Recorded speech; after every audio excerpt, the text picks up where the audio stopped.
Afternoon, everybody. How we doing? We're back again. It's never ending. Never ending. How's everybody today then? Bit of a late start for me today. But you know, I'm here. I'm here. I'm here. Hopefully I'm live.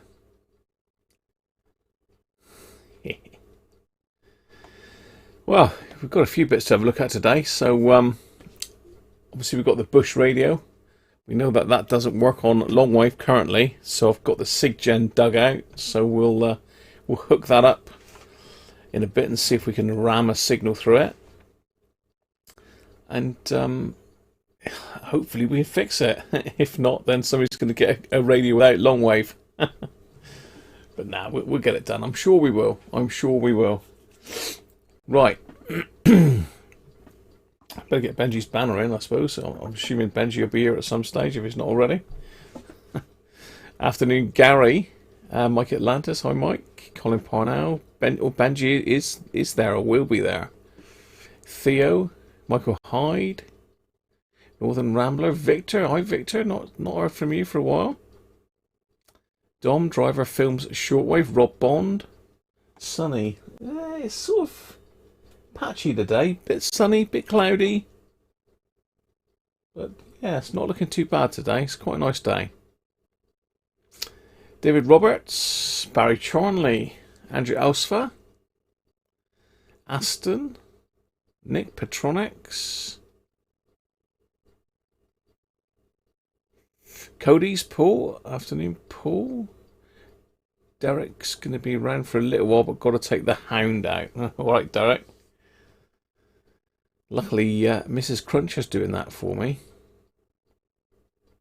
Sean, Man Cave, he's in.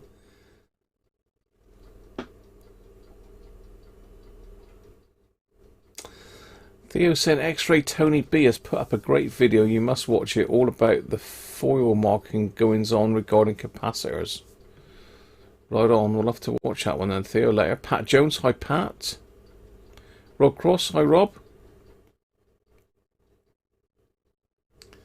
Did I eat much grass? I've been out there all morning eating it. Hi Phil. Phil Taylor. ZX. Hi ZX. Yeah, more torture. Torture for me, not for you lot. Keith Brandon. Afternoon Keith. Superbike rider Clive. How you doing, Clive? Tear down that banner. I didn't want you to miss out on it, Benji. I didn't want you to miss out on it, mate. So yes, we've got the little Bush back on the bench again. I've not done anything to it since last, so it is as it is. It's exactly how it was, i.e., kaput, medium wave, nothing. George is in bed. What are you doing? You all right, George? Or are you just having a bit of a lie-in? Hi, Stephen. Another brush with a bush, yeah. Yeah. Another delve into the bush.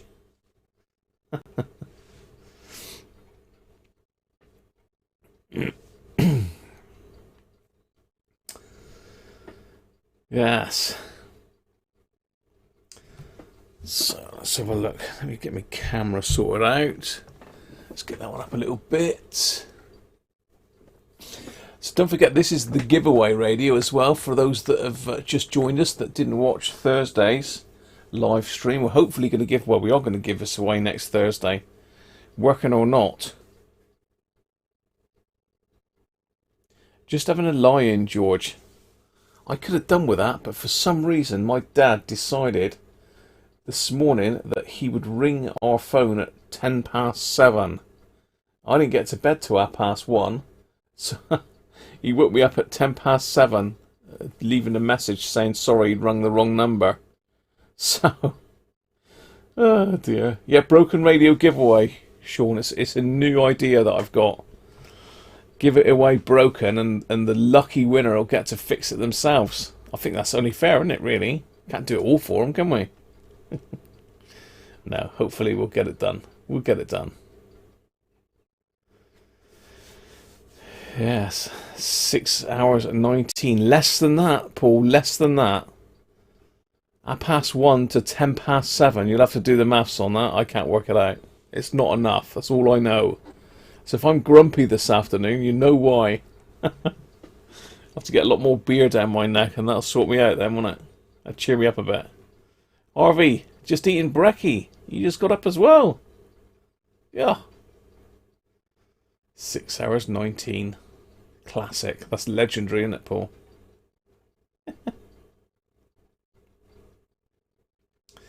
Yeah, fix it or broken. George will still be happy with it either way. 4 o'clock.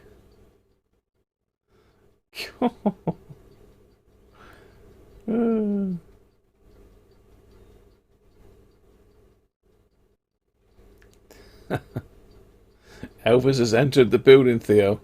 He's here. Harvey is with us. Well, let's have a look at this radio anyway, before we get dragged down a route of no return. My picture's really bright today, isn't it? It's because I got a white t-shirt on it. It doesn't like it. It's overexposing me.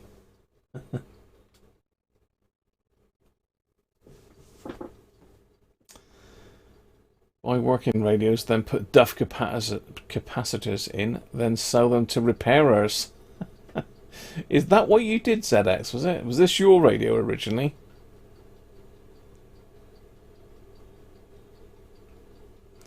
You didn't get much sleep either last night. What were you up to then, Dom? Were you on the radio? I was on that blooming radio till, as I say, I come off the radio about 1:10, I think. Went downstairs and had a quick sit down. Actually, someone actually recorded me live on the radio yesterday as well. So if anyone's interested in listening to me live on the airwaves, you'll have to let me know and I'll post a link.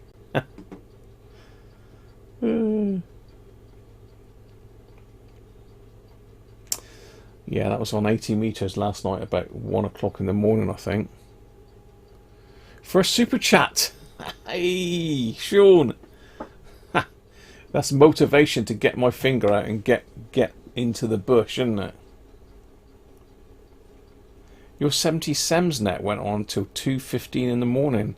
Seems to be a lot of activity in Ireland at the moment. Victor, there's a lot of EIs, I think, and MIs, and quite a few Irish stations knocking about at the moment. I can hear them down here quite easy. So you'll have to see if you can get on HF one day, Victor, or one evening, probably a bit later on, and give me a shout, mate. But yeah, 70 SEMS, that's real close range, isn't it? You can't really do a lot on 70 SEMS. You're gonna get your finger.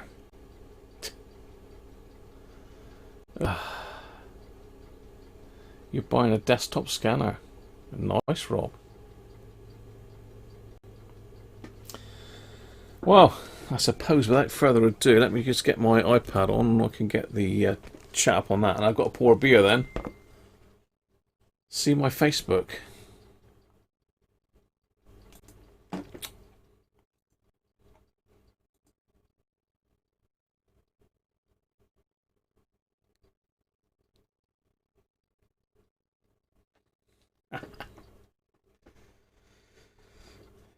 Right, let's get my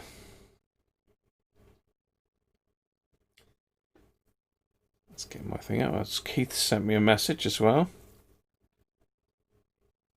Didn't think that come through though, as it looks on Keith's big screen. Oh, Christ, that's too big, Keith, isn't it? That's scary. Right,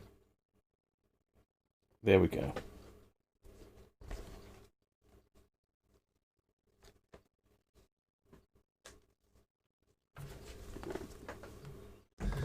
There we go.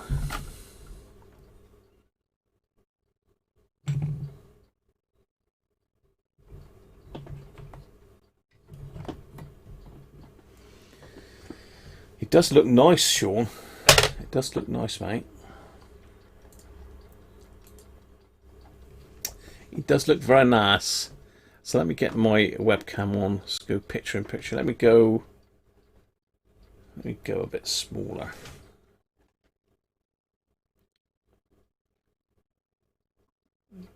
Let me get a bit smaller. I'm too big, way too big.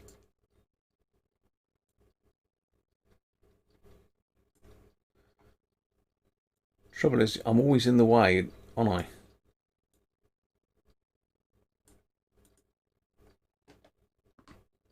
Stick me down there. Hopefully I won't be in the way. But I can check a chat on the front here now, and you should be able to see my left ear there. Right ear even. Right, so I've got the screws and that out of it still. I did put them all in a bag there, look all nice and tidy. Because I was going to put this away and not work on it again till next week, but I thought let's have another look today together. See if we can get it sorted. So the issue is we have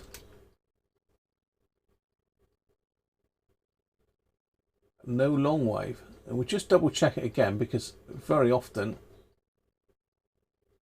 with these old radios, if you leave a switch cleaner in overnight, it will miraculously suddenly start working, because the switch cleaner eats into the tarnish, and away you go. So we might be lucky.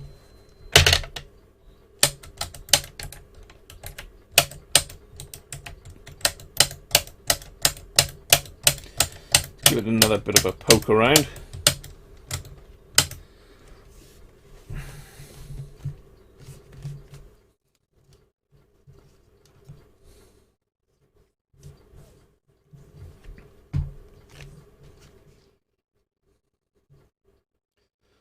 Okay, let's fire them up then. Let's make sure we've turned off.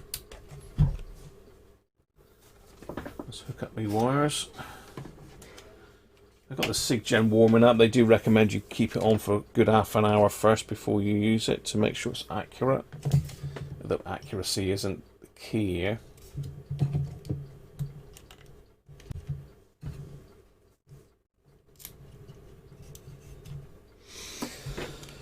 Okay. Start him on VHFN so we know he's working.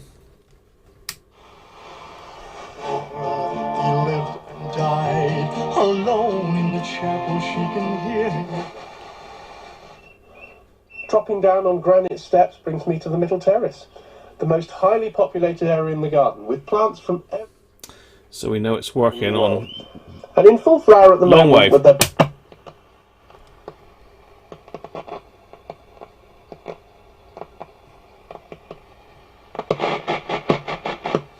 I mean, it is picking up something as I touch the aerial.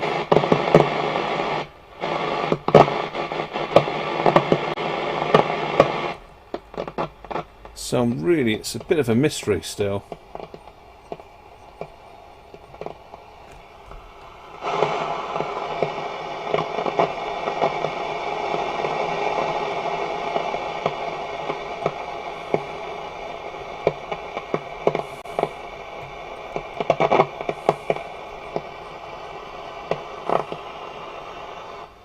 Medium wave.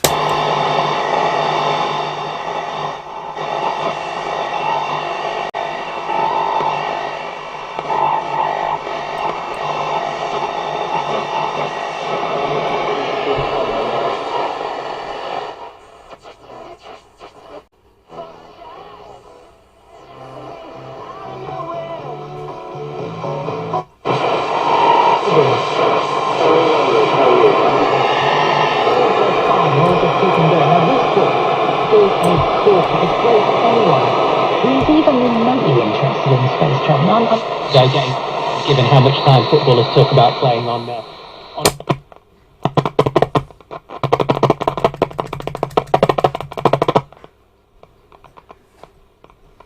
Absolutely dead.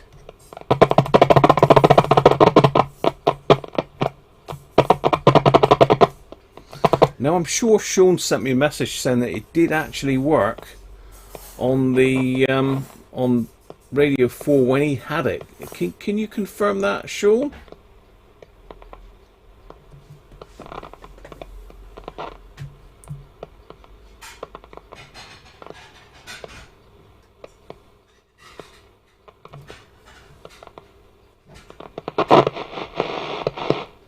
Don't forget, this aerial's got nothing to do with long wave. This is the VHF FM aerial, Rob. The aerial for long wave is here. It does sort of respond when I want to put my hand on it. Let's just see, just as a bit of an experiment.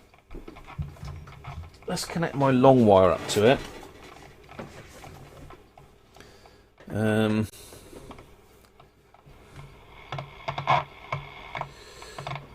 not going to work, is it? I'm going to have to put a little loop of wire on the end of that somehow.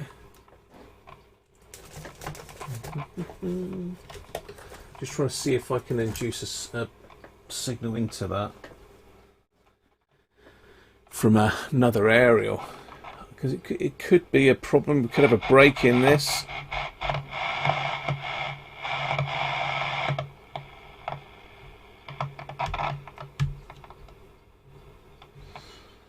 Right, what have I got here, Graham? What have you got? You must have got a little bit of wire here somewhere. What's that?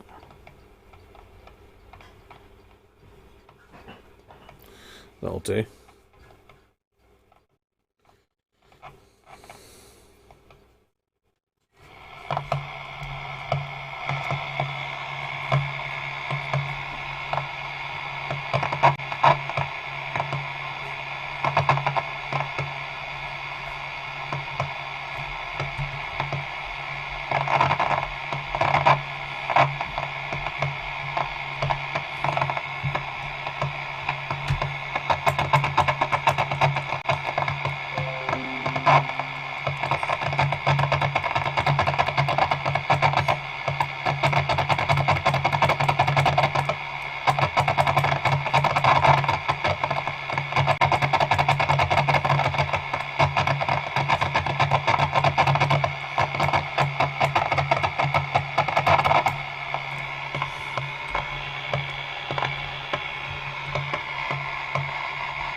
So Andrew's made a point there, sticking up the car aerial socket, so we can switch it into car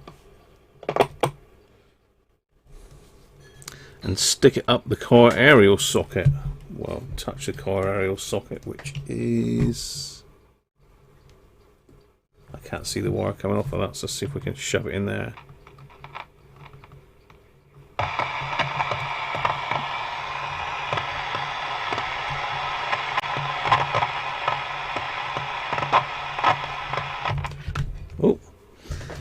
Don't think that's picking up either, Andrew. Let's just put it up, because I know Radio 4 is in that sort of orientation.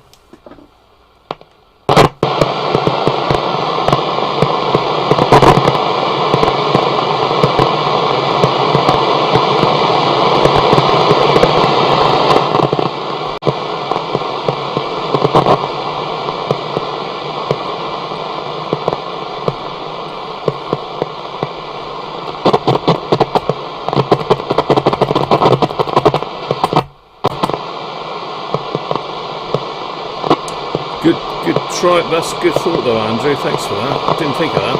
So.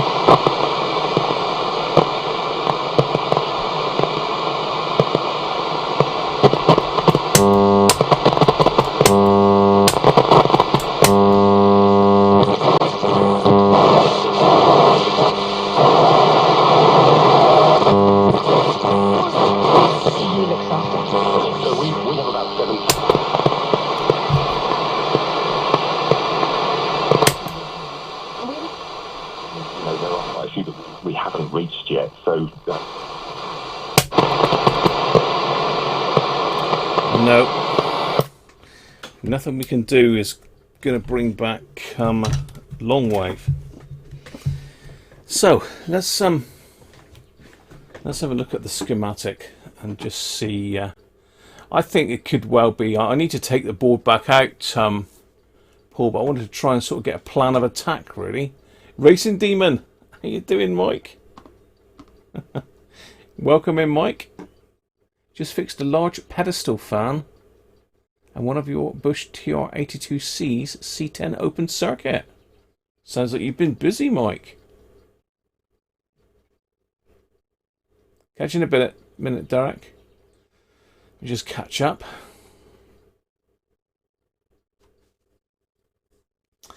I don't know, George. Certainly it was picking up from the long wire through the aerial socket. Definitely.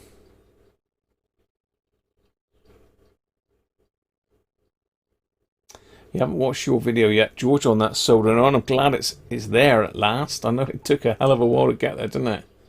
Be interesting to see what that's like, mate.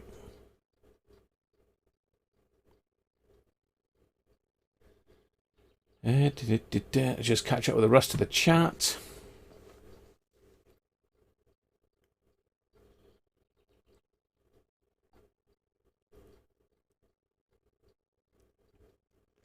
Yeah, it's something, because everything else is working, isn't it? So let's see if I can find the schematic again online, because I've closed the windows. It was on that Radio Museum, wasn't it? I found it.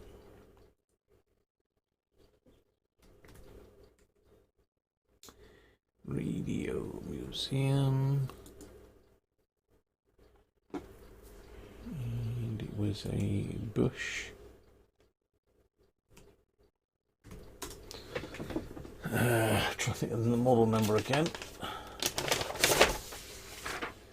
VTR 165. I have printed it out here, but it's better for you guys to see it as well.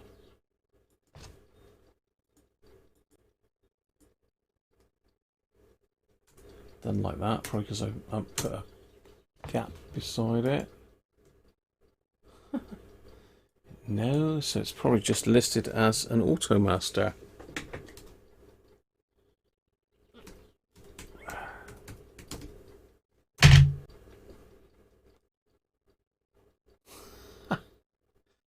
Oh dear.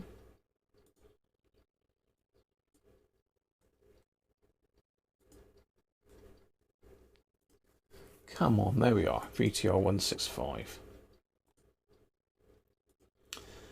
Right, so we want the schematics. There's two lots of schematics. One is bigger than the other. I think the first one is the best one.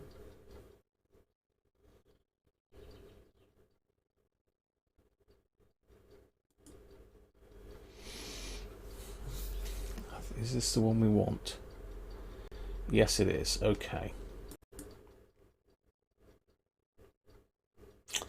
Let's get you onto my screen then a minute.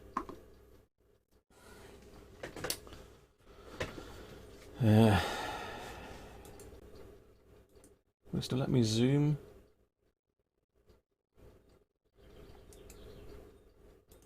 No, it won't let me zoom if I put it. Oh, yes, it will. Here we go then.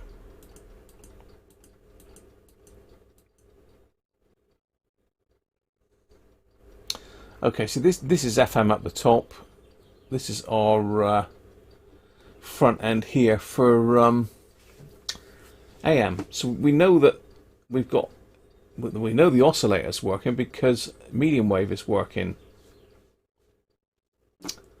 The car switch works as well. That switches it out and switches the car aerial in.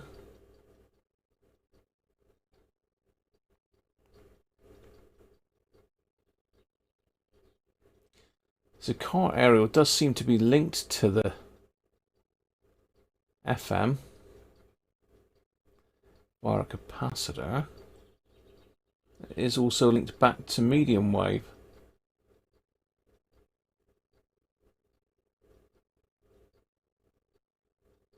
Somehow. So long wave. VC3, I think that is the main tuning cap, isn't it? Has it got a separate gang on the tuning cap, I wonder? Ah, it's one of them polyvericons, isn't it? So that ain't going to be a lot of cop.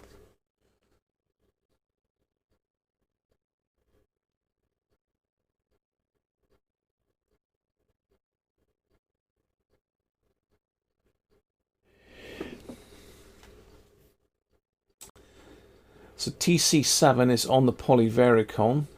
That's the little trimmer. So we've got C25 and C61 that look to be associated with the long wave, and C24 as well. So we could have C24 being a problem. This, I'm assuming, is the transformer. T10, is it?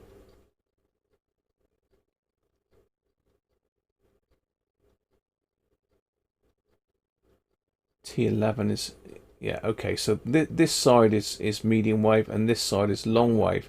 So really there's very little components. Of course there could be a problem with this coil. We know this transistor's okay because it's doing medium wave okay, unless it's dropping out at a lower frequency. Dunno. Could be suspect, I suppose.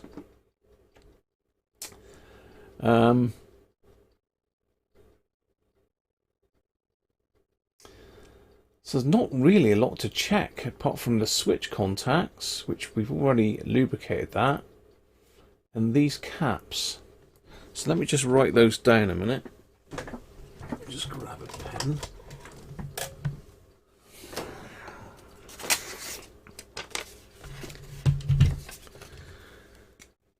So C24 could be an issue. C25 and C61.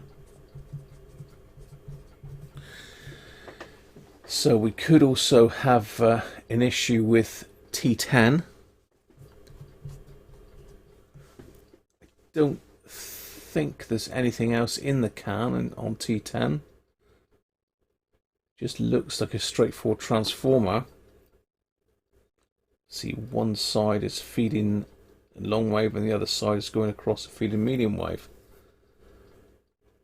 TC7 is built into the polyvericon, so unless there's a problem again, there could be an issue inside the polyvericon on long wave.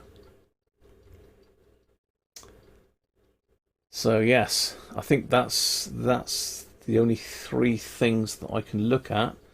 The other thing is obviously the antenna coils. Now, where are they? Where are they shown on this?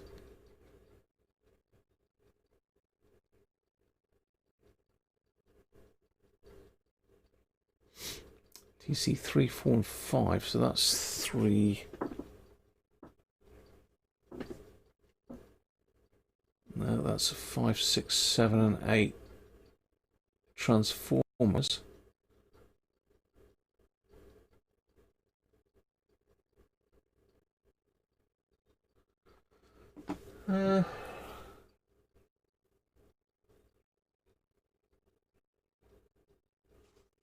Unless these are the aerial coils as well, perhaps?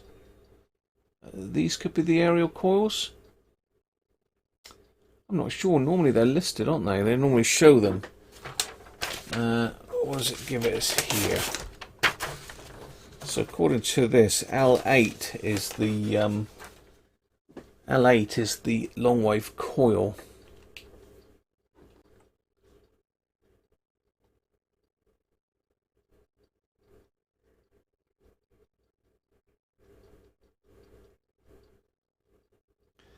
Is that one there?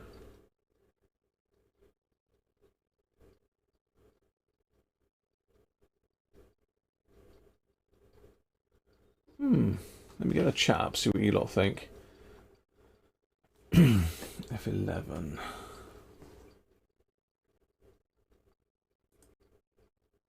Mike! Hey! Cheers, mate, for some new caps.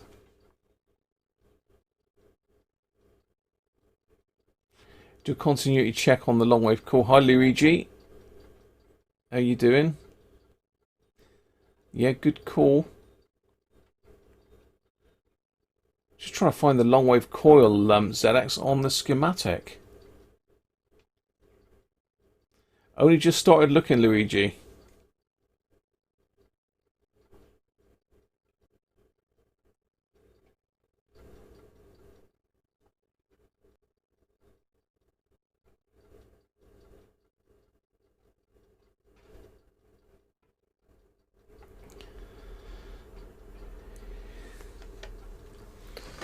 Plug in the figure of 8 lead. There is no figure of 8 lead on this one, Sean. I think you're thinking of a different radio, mate. There's no mains transformer inside this radio at all. I tell you what, I haven't done. Got the beer out.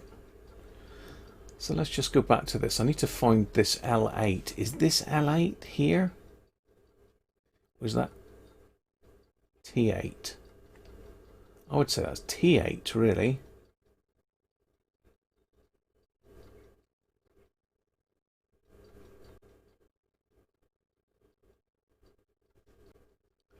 So we've got 9 there.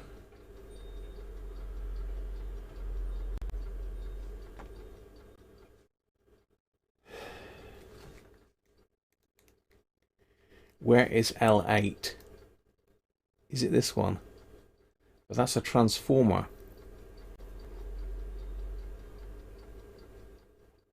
So is that. That says 9 up there. That goes through and into the medium wave switch.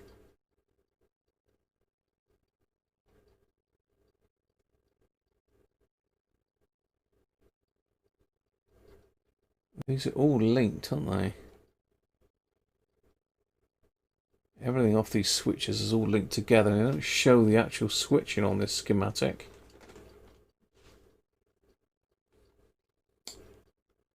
Yeah, strange. I can't see the long wave aerial core on that schematic. Hi Doug, how are you? John Cunningham, hi John.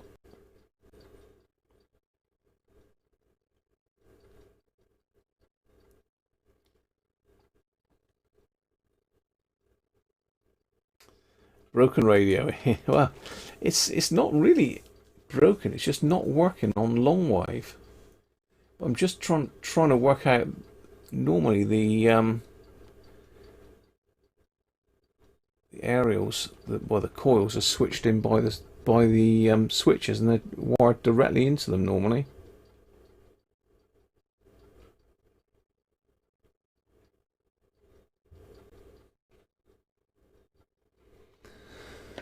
Yeah, that's not a good start if we can't find the blimmin' coil for the aerial, isn't it?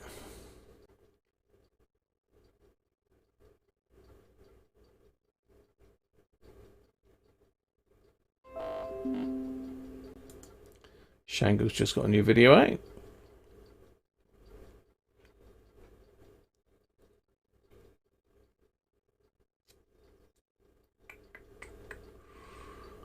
Center tap. I mean, I'm wondering if I've got if I've got my diagrams wrong and I've got the wrong one for the wrong. Let me have a look at these other ones from Radio Museum a minute.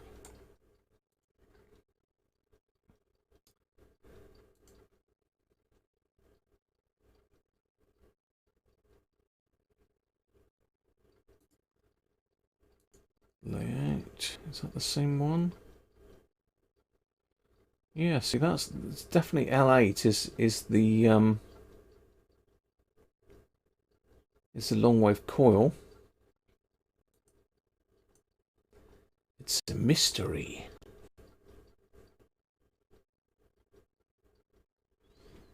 Now, what do I say?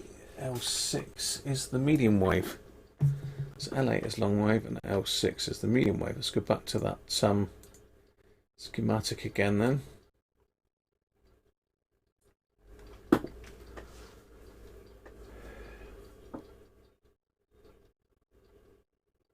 These are transformers, I'm sure they are.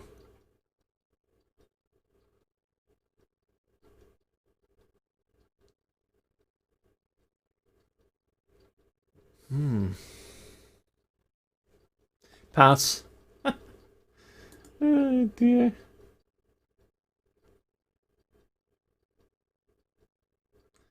We've already cleaned them.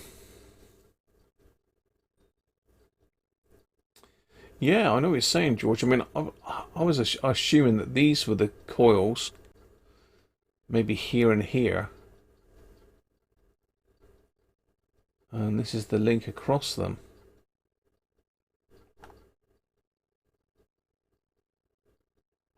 67.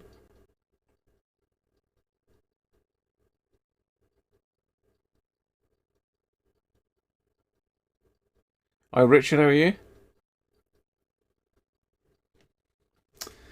We're baffled. Well, I'm baffled over this schematic at the moment, Richard, but welcome, mate. Yeah, I'm using up my credits again, Dom. I should have saved it, really, shouldn't I? Well, it probably is saved, I expect.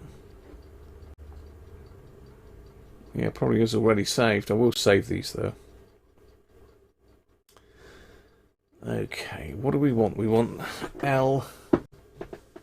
Let's see if we can work out from this. L8 says it's here.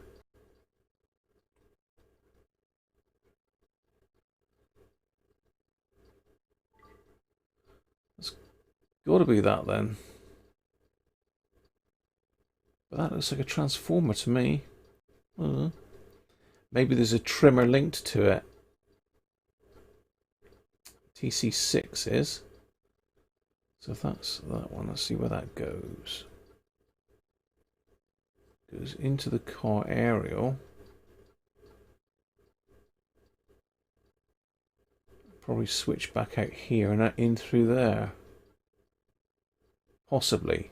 So if that is L8, that could be the long wave coil. It mentions nothing about TC6 though, I don't think, in the alignment instructions. The long wave, it is on the ferrite rod, Mike. It is on it, mate.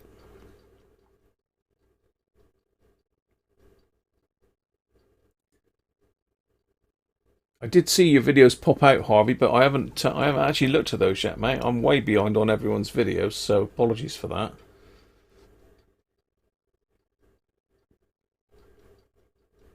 Yeah, it does need a good beating, I think. Yeah, it just doesn't look right, does it? But assuming that this is L8 according to this, dead on that line, so it must be this one.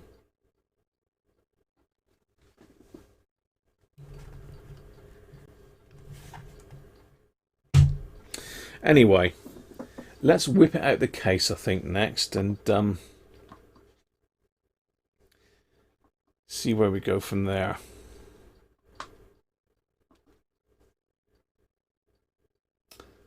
Now we want the main cam.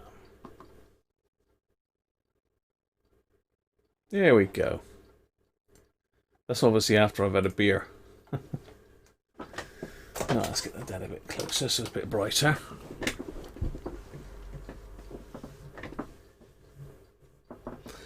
I don't know, Sean. It's certainly never been working because we tried long wave before I even took it apart. So it's not something that I've done inside it. So we're going to whip it back out of the case. We should be able to test it on the bench without too much of a problem. If I can remember how to take it out of the case again. Let's pull the knobs first.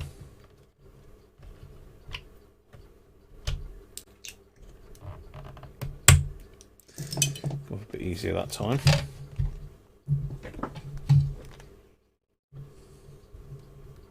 Marky, beer time. Yeah, it's warm there, isn't it? It was 24 in here, actually, Mark, to be fair, and welcome.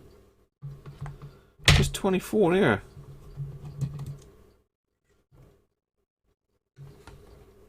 And I have got some choice beers again, Mike will be pleased to know. Is the coil open circuit? It could well be, Mike. That was suggested by ZX, I think, said to check continuity of the coil.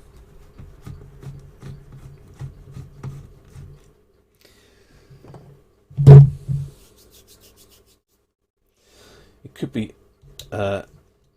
open circuit, or it could be that one of the wires has come off.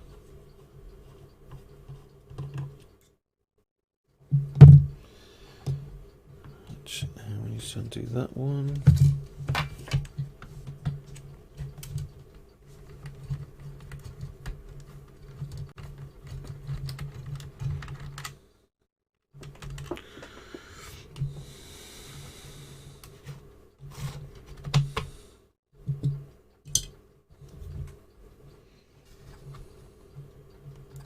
We got to do that funny little tuning thing again, haven't we? I forgot about that. That was hell of a difficult to get out, that was.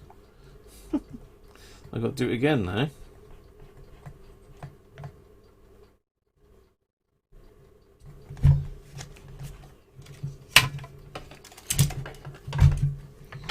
Let me just show you that a minute, because I didn't have the overhead camera connected up the other day when I was looking at this, but I'm sure you'd be interested to see how this aerial wire is connected up. I've not seen this before. I'm sure some of you may have done, but I've never seen it before. Maybe that's not going to work because I didn't have the power switched on. Let's see if that'll reset. Yes, it will. Thank you.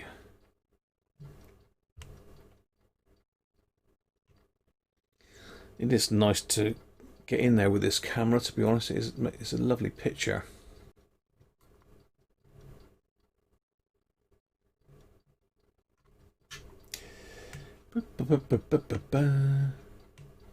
Oh, look at that. There we go. Suits you, sir. It's going to be right on my head now. Yeah, there we are. So can you see the dial cord passes through that? And it's sort of sandwiched in between two bits of metal. Let me just get it out and I'll show you what I mean. You might not be able to see because my finger's going to be in the way, but you sort of see. I think it's 4mm.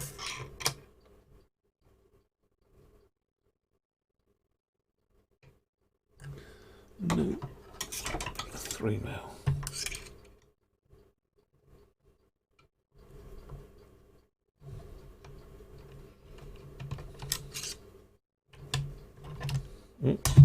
See, now it's moving. Yeah, you've got to take that off.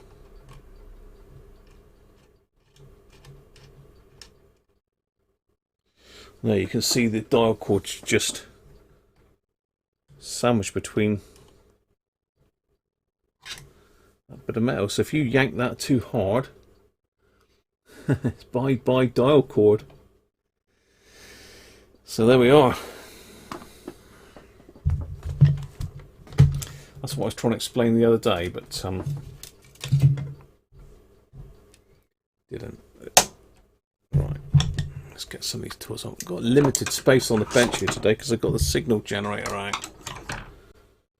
The old wobbler. Got the old wobbler on the bench. Wobbulator. The wobbulator's on the bench. I know you love me saying wobbulator.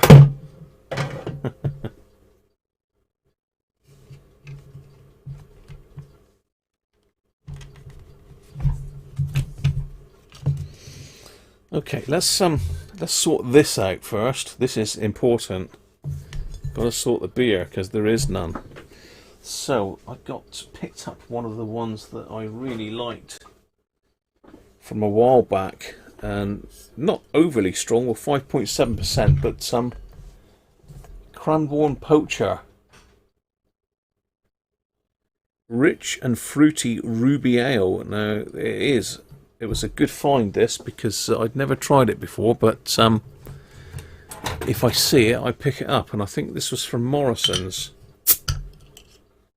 In fact, it was from Morrison's. So if anybody wants to try one, go down to your local Morrison's and have a look. And no, I'm not sponsored by Morrison's, but it's really different. You forgot to order the beer. Oh, Harvey.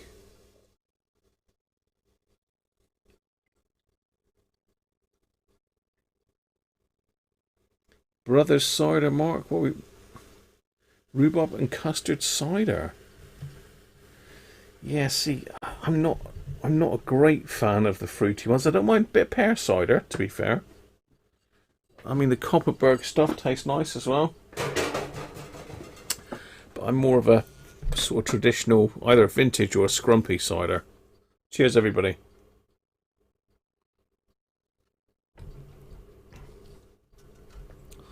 That's safe enough. Right, that feels better already. That's good stuff, that. Okay, we're still held in with something here.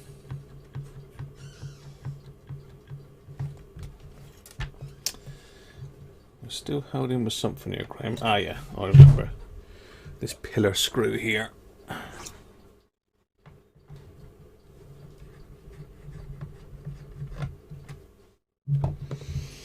Right, now we should be free.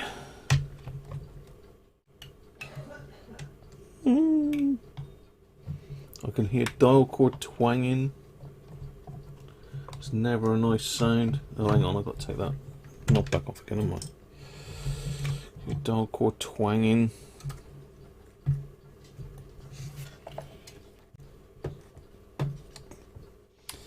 Okay, right. We need to have a look at the aerial windings, find out where the hell they go to start with, I think. So come over here. Oh, hang on, we've got blue wire off. Oh, that's the power. Let's just take that off a minute. Not fill the power. Snip the other one off as well. I'll get this out of the way for a second. This makes it a bit easier to work on. Just finish your box. You got a box of the General, Phil. Oh, you kept that quiet. You kept that quiet, Phil. Was that on my recommendation? It's good stuff, that is, mate. That'll help the old darts, that will.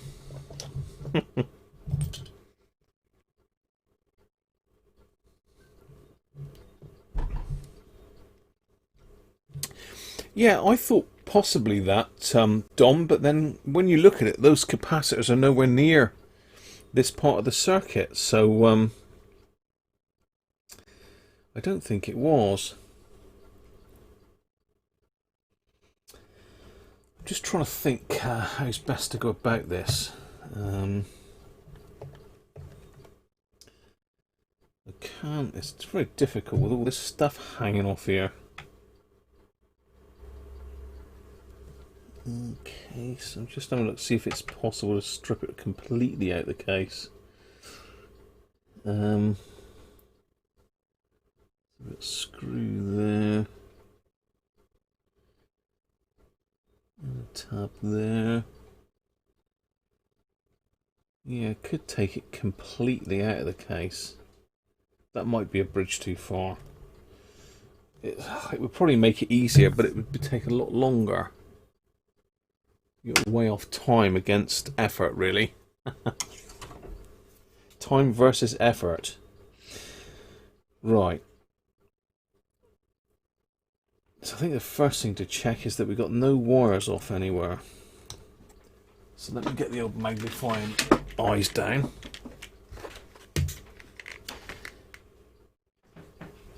Lift leg and pop freehander cap in and test. That's 3 boxes. Christ, you're keeping them in business, George. I must get some more because I'm missing my cider, to be honest. I'm missing my cider.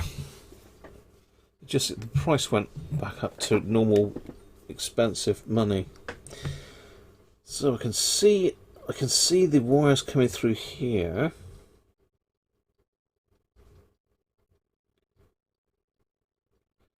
So we've got green and black, they're attached. Yellow is medium wave. I think that's the long wave coil there, isn't it? Yeah. Okay, so all the wires come through this hole here. Mike, another beer on you. Cheers, mate. You're keeping me in beer, Mike, you are. What am I doing here?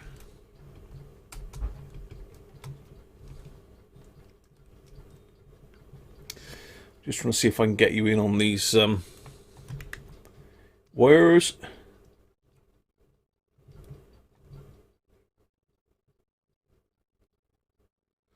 Okay, just come over a bit further. There we are.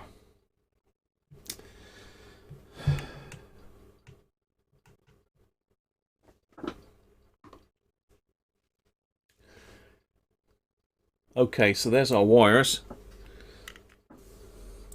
So they're coming through a hole there which has been like gunked over. It looks like wax they filled it with, or yeah, it looks like a lump of wax. So we've got a black and a green. They're attached. This one is the link, I think, between the medium wave and long wave aerial. The other thing we've got to make sure is they're not touching as well. See that? That did look like that was touching, and if that had worn through there, that would desensitize it.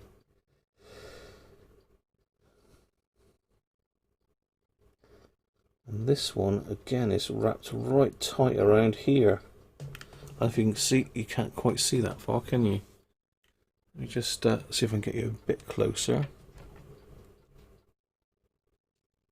Eee. Can you see that? Yeah, you can. So you see this red wire, which is off of that coil, is wrapped really, really tight around here. Very tight. So let's just loosen that off of there.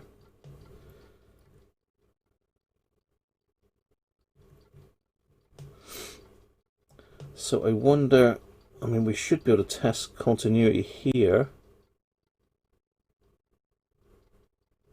We could reflow these joints while we're in here.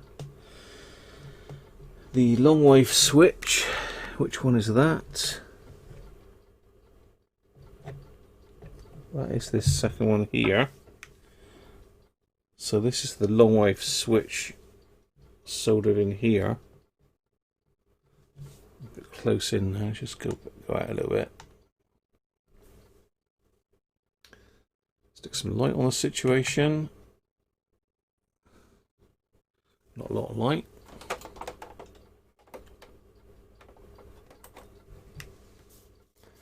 Johnny, how are you? If you wanted to self-induce a headache, you drink cider, so you don't. Good call. Cheers, Johnny. Hope that scanner's going well.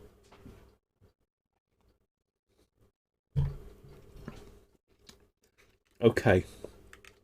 So yeah, we had a couple of wires that could be touching. I mean, they are coated, but coating could break down with age.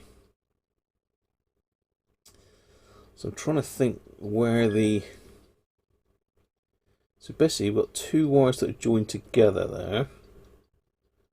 They're all linked on this sort of like bus bar. Is that ground, I wonder? None of the soldering's very good here at all. Especially this one down here. It does look to be attached, but it ain't brilliant. Where's that one? But that's a medium wave coil. So this is all of our switch contacts down here. We've got this resistor, which links the car switch bank, which is down here. Actually, no. Just looking to see if there's any dodgy solder joints here anywhere. I think the plan would be to get it powered up in this position and have a poke around in the back a minute, just to see if we can suddenly spring the thing into life. I'm going to be a little bit careful because I'm going to need to turn the tuning wheel. Pardon me. Let's just make a little mark on the dial cord. Roughly where that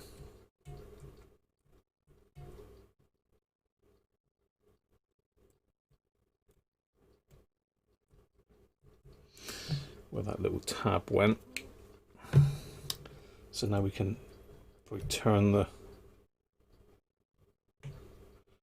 dial cord to get to radio 4. Let's just peel back these wires.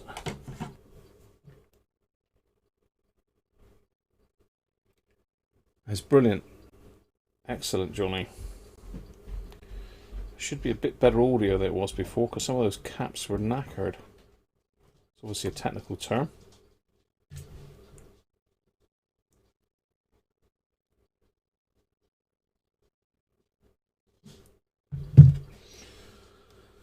Right, let's see if we can hook this thing up. Hot wire her. Let's get her hot wired. A little poke around with something non-metallic.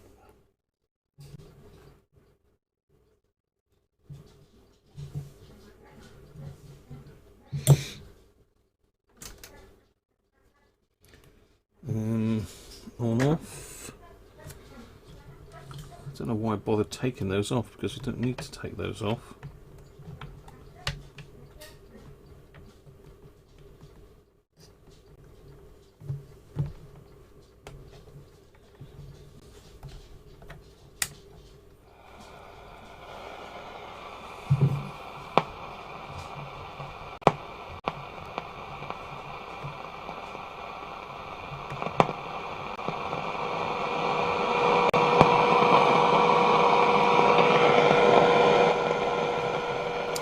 You notice it gets more sensitive up this end of the band as well.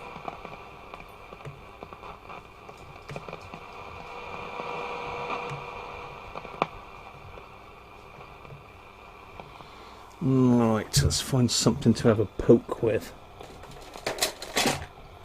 A poker. Let's use some of Doug's very nice trimming tools to have a poke with.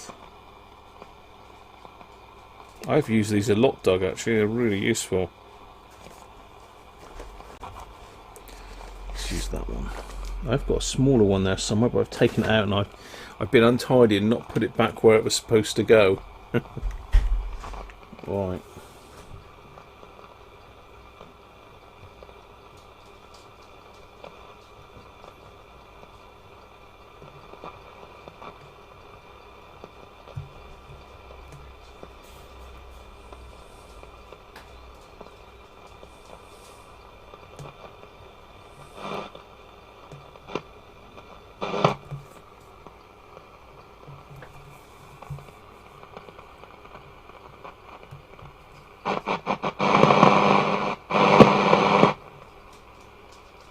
Just me touching that part with my finger.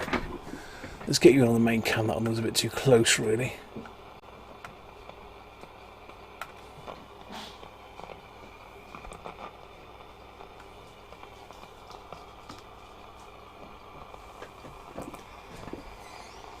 So I'm just poking in.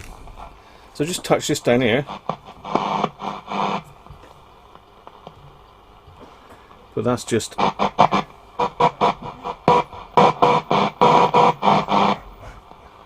adding capacitance in with my fingers, really.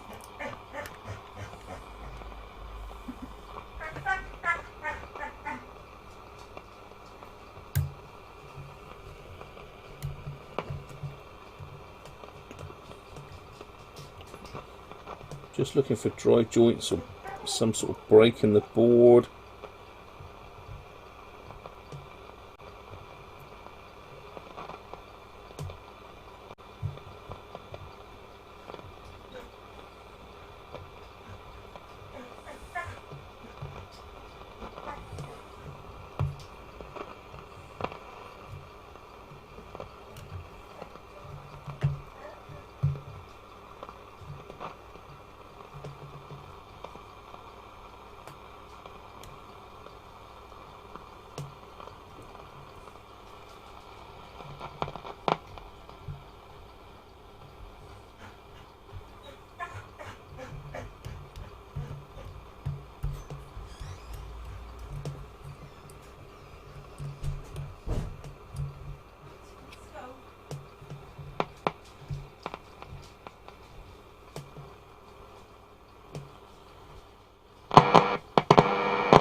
I think I found it.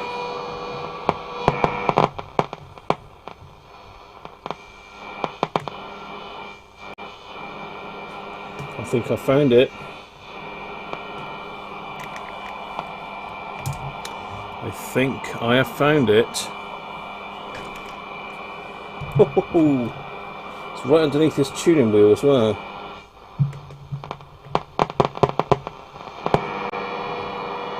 Just there.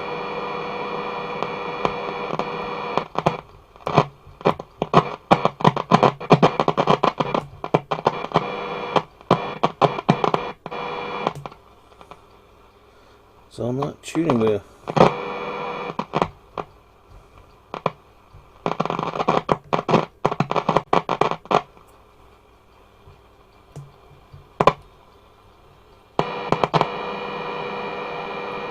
Yeah, okay. Okay.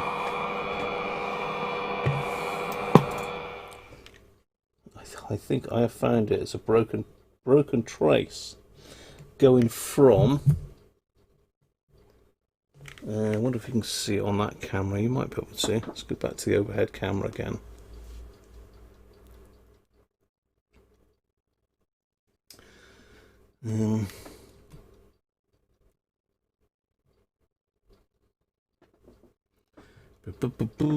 I haven't got a signal yet, but I need to orientate the radio on radio 4 to get a signal. So the brake is there. I don't know if you can see the tip of the... You can't. It's actually underneath this. So it's from this pin here that you can just see. That goes down in underneath this tuning wheel to one of the legs of the long wave. That's broken. There's a big blob of solder there. The track is actually broken, I believe, just there. So I've somehow got to get... I'm not going to take the tuning wheel off, because this is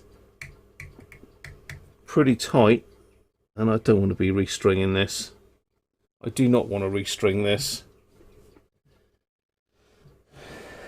I've had nightmares with restringing.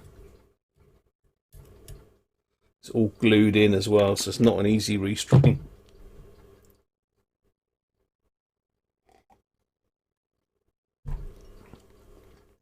So let's get my beer well out the way. So what I need to do is somehow reflow that joint. Let me just see if I can get the soldering iron in there without damaging anything.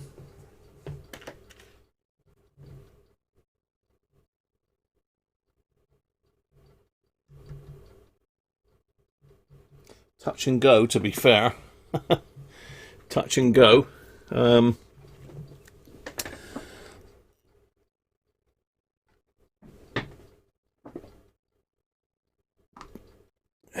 Right, let's have a look at that screen. So I need to get the soldering iron in underneath here. You can just sort of see it popping out. So the soldering iron isn't on at the moment, but the joint that I need is right in underneath there. So I reckon I can get in. Let's just give myself half a chance. It was easier that way.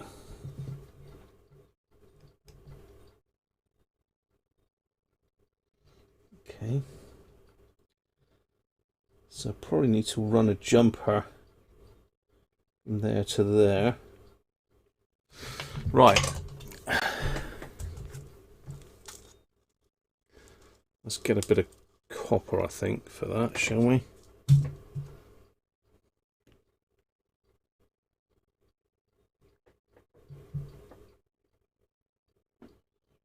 There's that one there. Just got to bend in.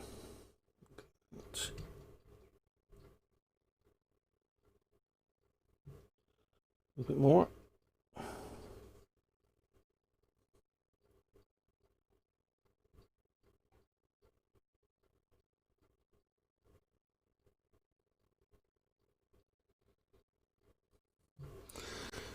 Right, just making up a little jumper wire.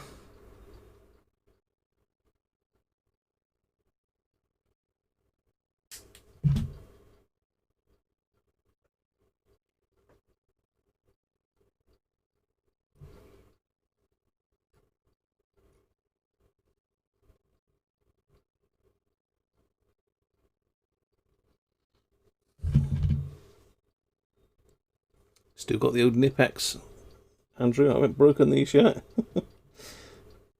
Mr. Andrew Ausfer very kindly gave me these, and they have been mega useful after I snapped one of the jewels off of one of mine. Okay, right, soldering on. This is the scary bit now. Will he melt the pulley?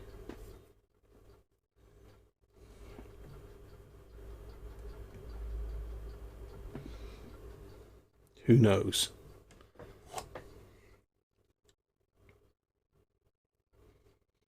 Yeah, don't you worry, George. I got a decent soldering on, mate.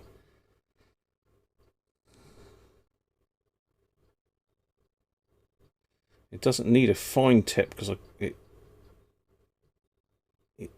wouldn't get it. Well, it would get it hot enough, but it's just actually physically getting in there. But I think I can. Right. Bit of a gloopy flux, I think, is the name of the game.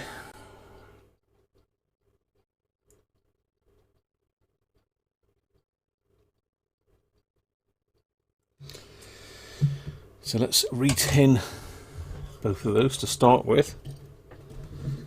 Hopefully I'm going to be in here as little as possible. I don't know how much you're going to see of this, but wish me luck.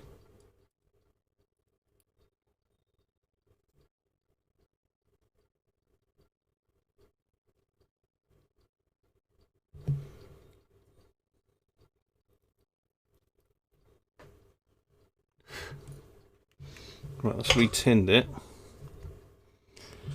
Let's get my little bit of wire.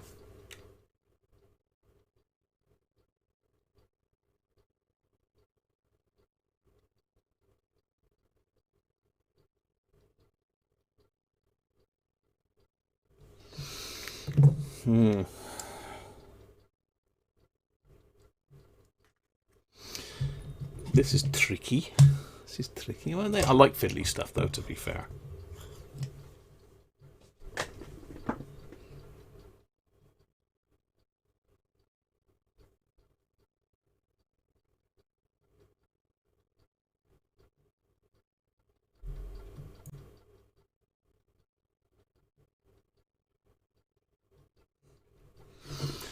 There, it's attached one end.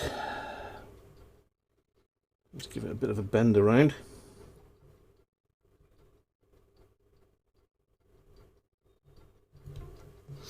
Oh, I heard a twang then. Don't like to hear a twang. No one likes to hear a twang.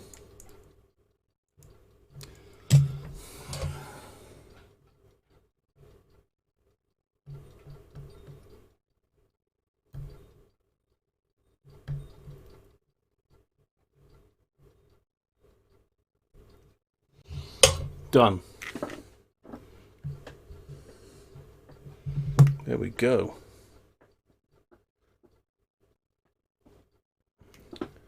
You can just about see that on the overhead camera. Just up there. It's fairly close to that. Let's just get rid of the blobbiness there on that joint.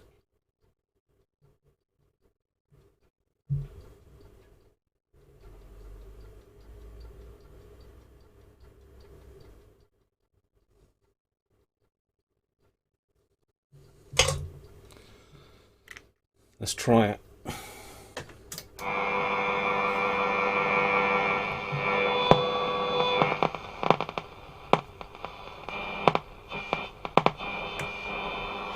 Definitely seem to have got some action there now. Let's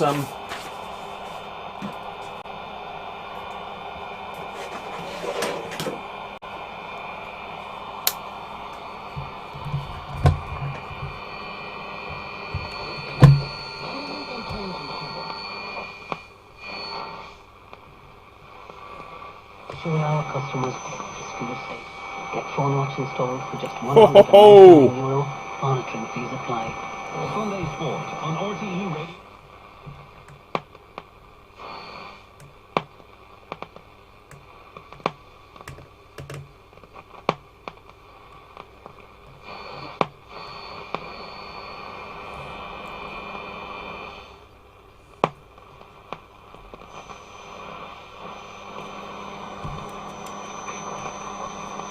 debate is around GAA season and the club versus county tension rearing its head once more. The challenge for County Board is now trying to schedule a championship that works for them while also keeping the county game in mind. To delve a little further into these issues, I'm joined by Offaly County Board Chairman and RTE analyst Michael Dykeman, Wexford County Board Chairman. We have long wave. That's a relief. One dodgy joint.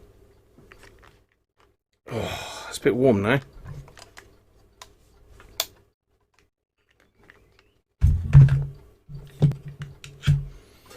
Tis a bit warm.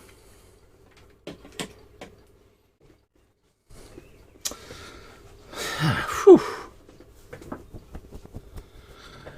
Cheers, everyone. Oh, I'm pleased that that's working. Not that I had any doubt. Well, did I? There was no doubt, was there really?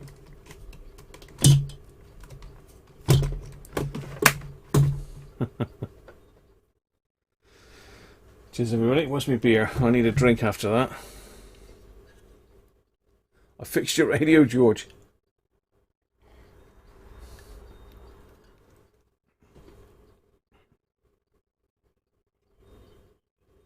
I don't think so, Sean. You know, you boxed it fine, mate. There's no issues with how you boxed that up at all. That is just, I don't even know, that was probably not working, Sean. You'll have to have a look back. I know you did some video on this one, didn't you? You'll have to have a look back and see if you did video it working on Longwave. I'd be interested to see if you did. Because then, yeah, certainly between you and me, it's got damaged in the post, but you know, it's quite a big track. Right.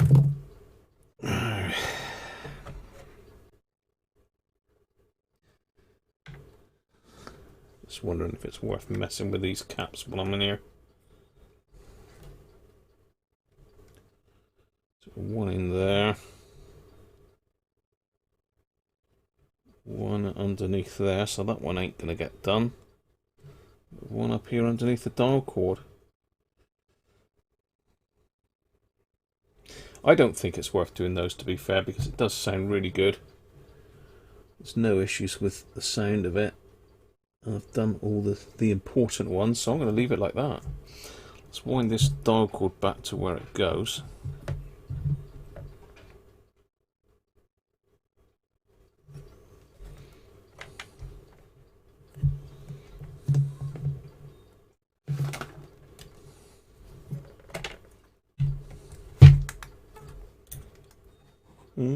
Twang. Twing, twang, twang.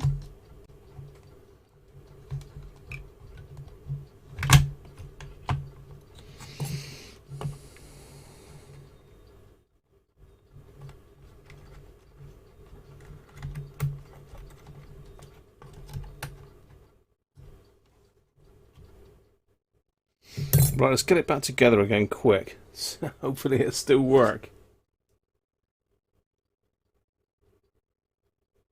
Deserves another beer, it certainly does.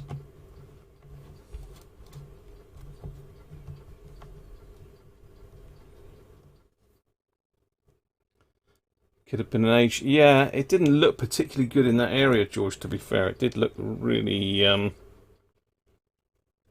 well, gloopy, I suppose.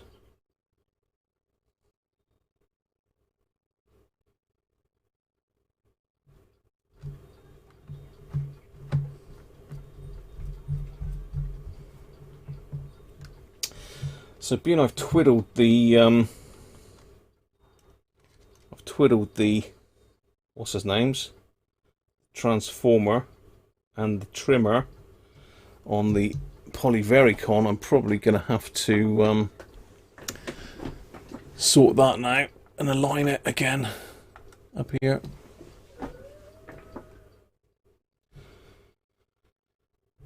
Sounds like the animals are right next door.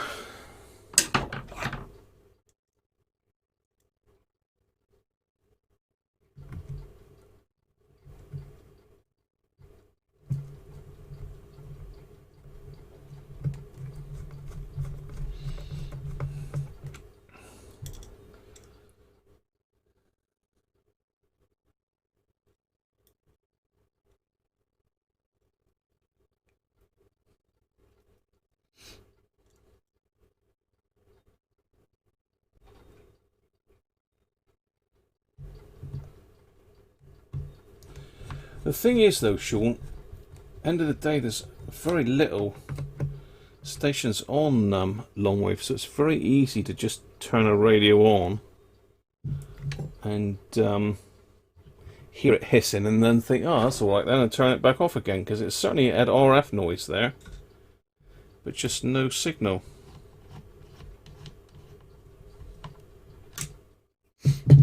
So I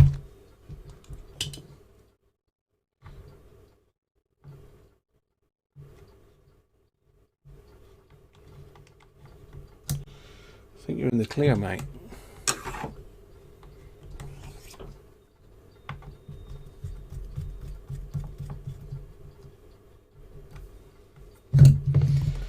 But it's all fun and games. It's all good fun.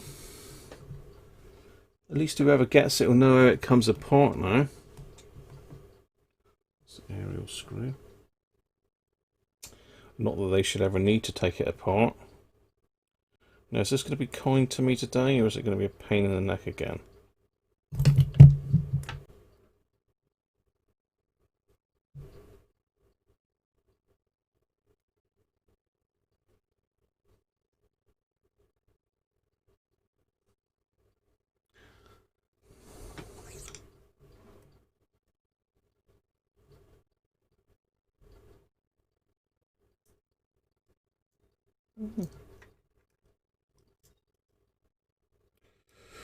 Sometimes a magnetic screwdriver doesn't help you.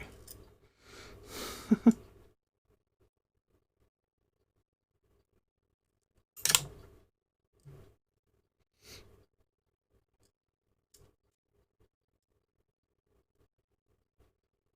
wonder if I can literally just pop it down there like that.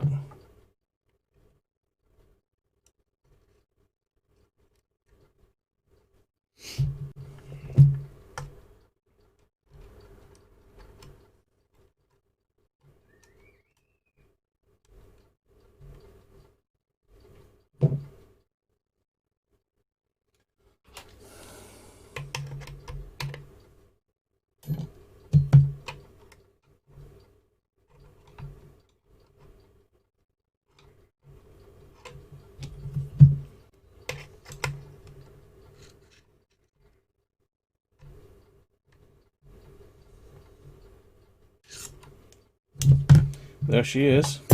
Right. Let's first of all try it with it back together so we can move the radio around to get the best signal and see if we're back in business.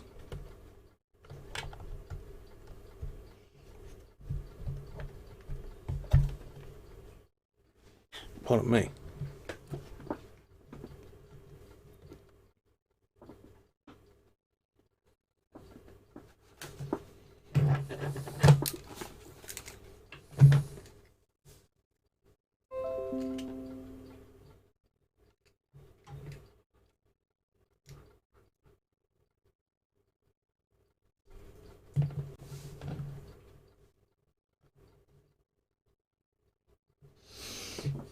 Okay, long wave.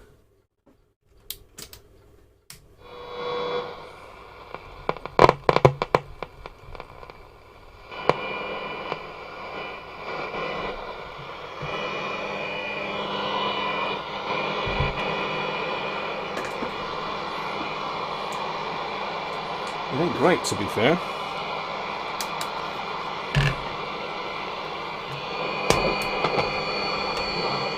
Now, deep in... Just not from my hand. Got him for a second.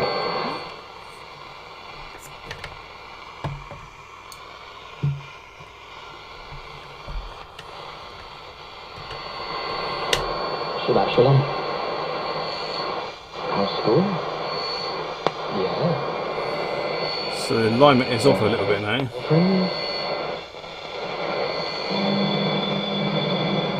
Right.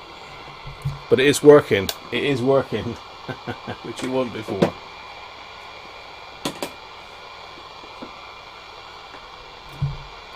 Let's have some more beer a minute.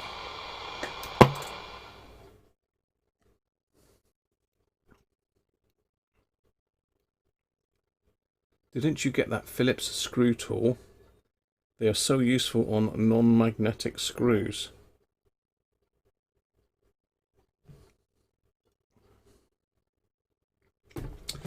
It was a slotted screw, George, not a Phillips one. And yeah, Doug did give me that tool, which is in the thingy bob. You've got the car button in. Ah! As hot air balloons lifting her up into the sky. There she is. Good call.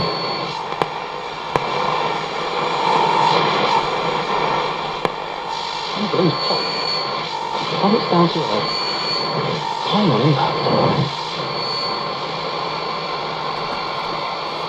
We're in the mikveh, undressing. Well done, Mike. Number 4. No, Ready? David. Table tennis. Okay. It's a great game. It's also perfect for playing against yourself. How does that work? Well, put up participant. Pyrénées. José Cabrero Arnal a créé en 1935 Top El Perro. Fun clubs. And what we've done in Wexford, we're just going to nominate 4 key venues to play most of our games. We don't want to be putting pressure on clubs to make their grounds available to be responsible for it. So, as a county board, we take ownership of 4 grounds and we run off our championships in the 4 grounds. So, and likewise with our officials. Arnal gets...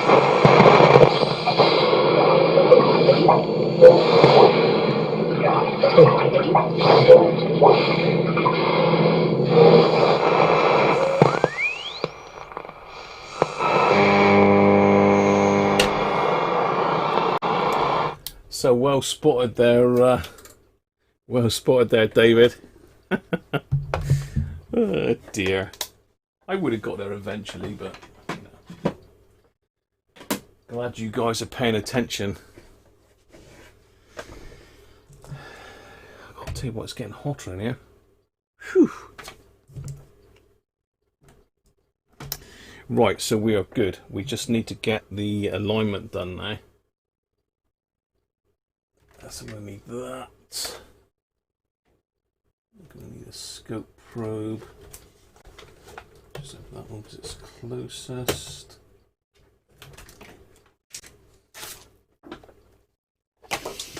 Right, alignment instructions then. How are we doing this? I'm not going to align everything on it. I'm just going to align the long wave because I have pulled that about.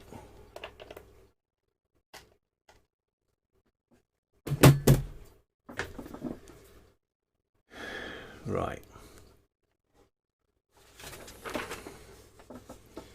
Alignment AMIF.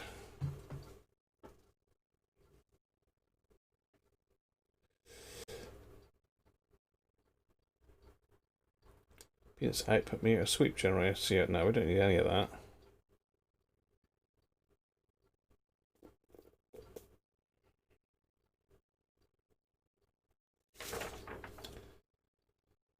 Uh, 145 kilohertz. Tune it to 145 kilohertz. Feeding 145 kilohertz AM signal. See, they're taking the mick really because it says feeding 145 kilohertz, but the scale isn't aligned in kilohertz. It's all in meters. So does anybody know what 145 kilohertz is in meters?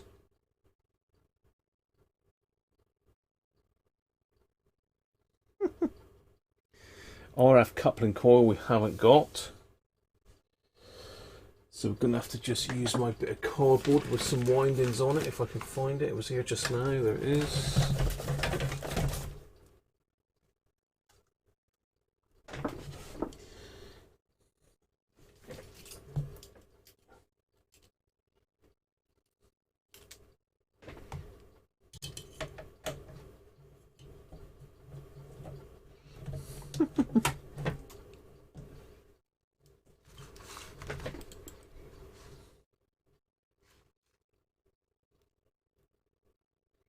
That was RTE, well, you see, and welcome to you.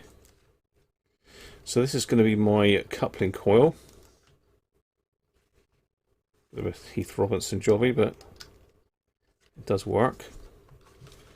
That'll be my coupling coil.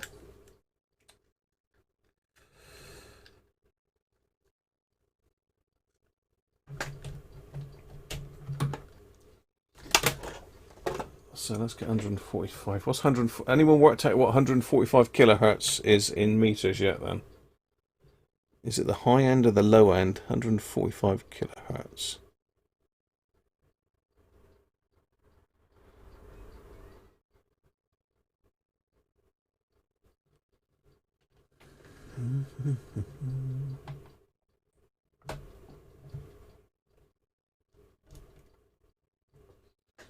So where are we? 145. It's going to be about there, I reckon.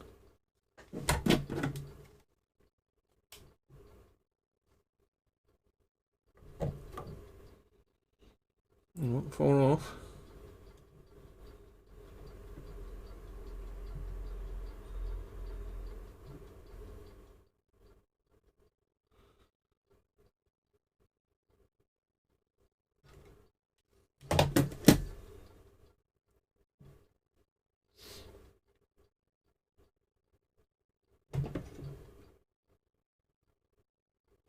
Roughly.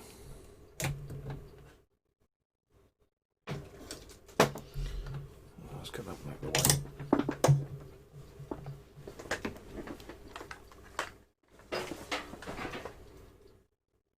200 decimeters. 2 kilometers. God. Oh, thank you, Andrew. 2067. Again, that's not really.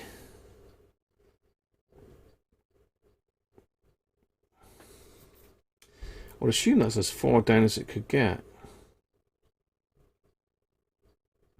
I'm going to go with it being as far as it'll go this way.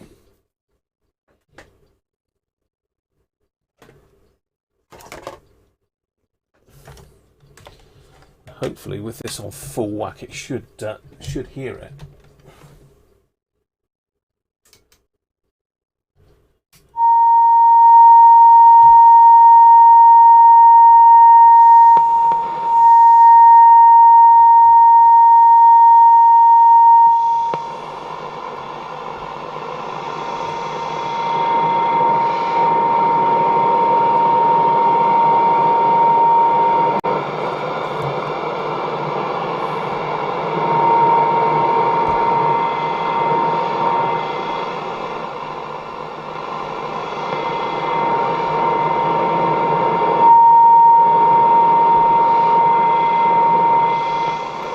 So it is a little bit out. Let's try it there. So it says to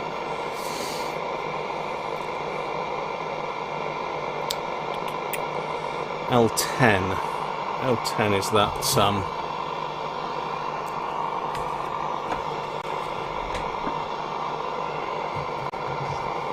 that pot there. Let's let me adjust that one.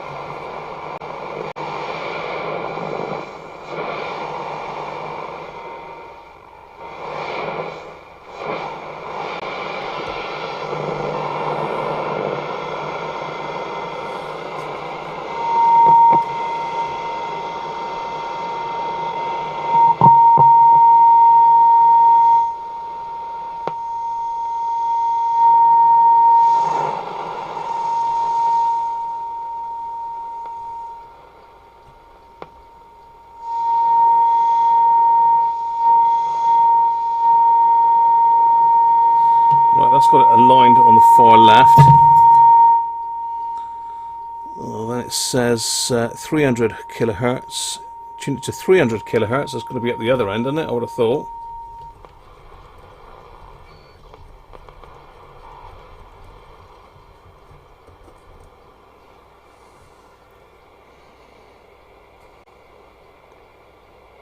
Feeding 300 kilohertz signal. That's going to be right at the very end. Up near there somewhere.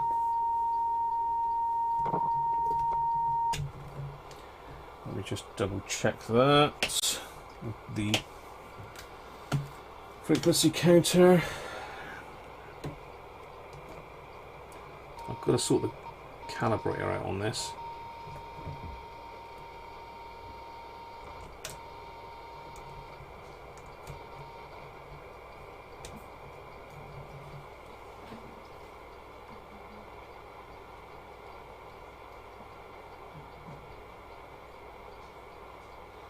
I'll do it.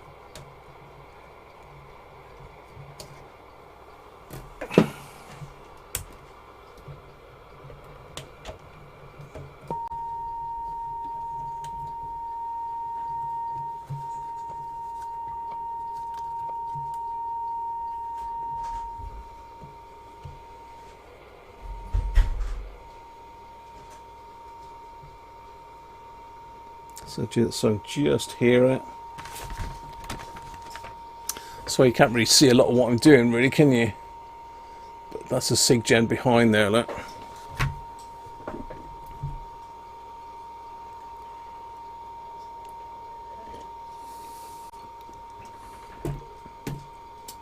I'm not normal, George, and I don't care. So there you are.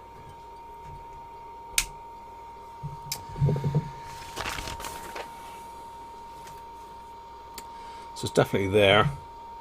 Just needs a little tweak, and it is TC7, which is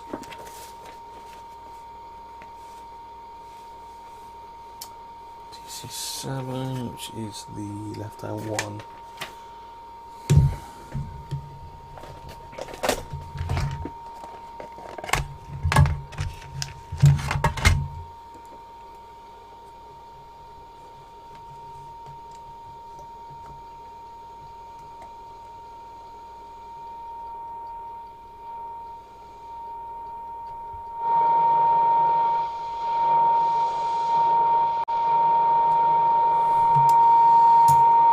So, if I now tune it to 198,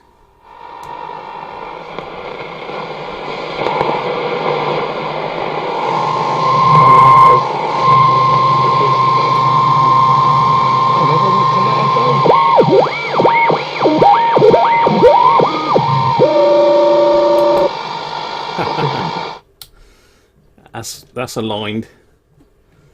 Let's just quickly see if 199 meters. Yeah, that's the far end of the scale because it goes from 1100 up to 2000, so it's far left, far right.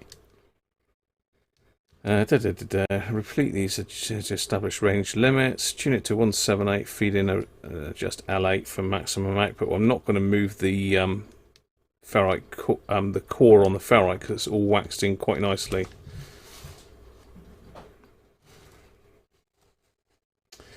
TC6, so 250 kilohertz, and adjust TC6. 250 kilohertz. Tune it to 250 kilohertz. So 250 is there. Let's make sure that's pretty much on.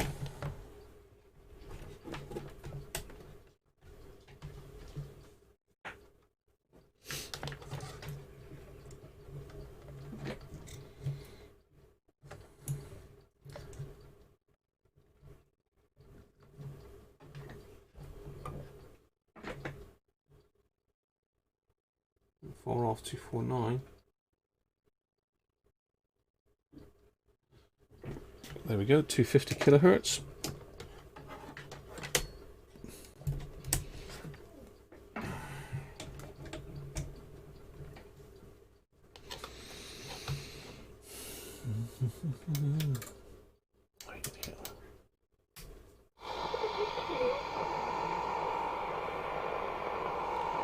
It's got to be upwards that way.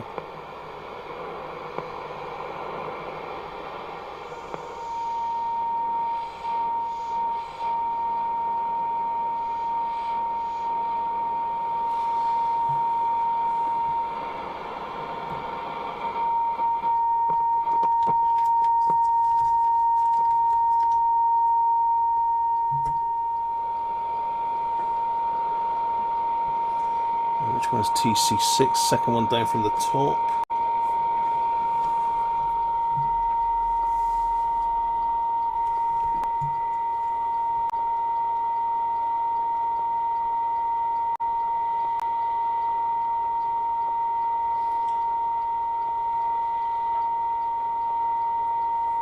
Well, that was already peaked.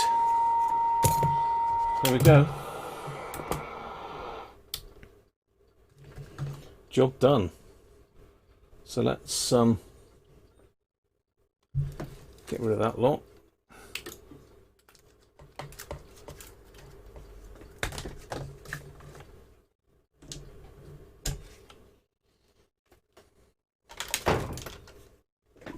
So it was a little bit out on the scale, but not a lot.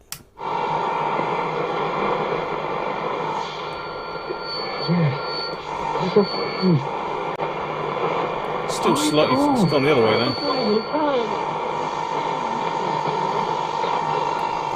It needs to be 1500 meters radio 4, which is there. So let's just bring that in.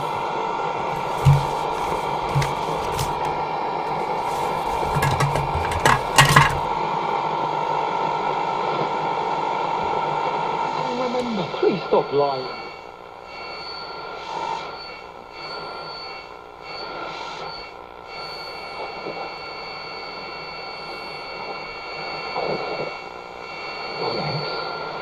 Not the end of the world. It's always more into your lips than your chat.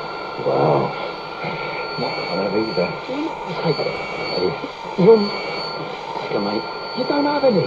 It'll have to be a male escort then. Oh, I'll be alright. You've got your bonnets from money. Were you for hire? Can't afford me. I can pay 2,928 quid. I'm scared of flying. Sod Ryanair then. We'll coast to Cut Alicante. myself. Do you always have an answer? Wagwan, loud dust for the beach. Stop speaking like you're black. You're not black. Some rapes abroad, it'd be on your conscience. So be it. We both know you're coming. What do I tell Layla? I don't know, make something up. Married people lie all the time. We take a taxi from the airport to the hotel. It's a nasty business. I'll bow at you first. Job done.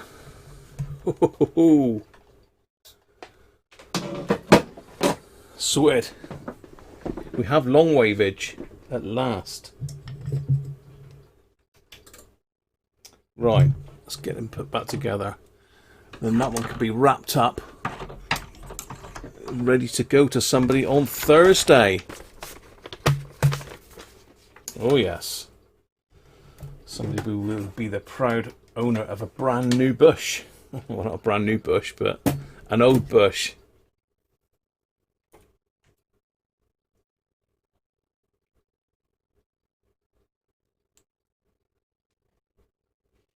I'm wobbling, George. I'm wobbling. Got the old wobbler out. Got to get the wobbler out every so often, haven't we? A bit of a plate.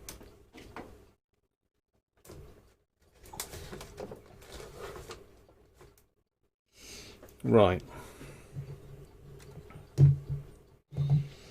I suppose we better check that it still works on everything else a minute. Let's just do that before I put the battery compartment back together.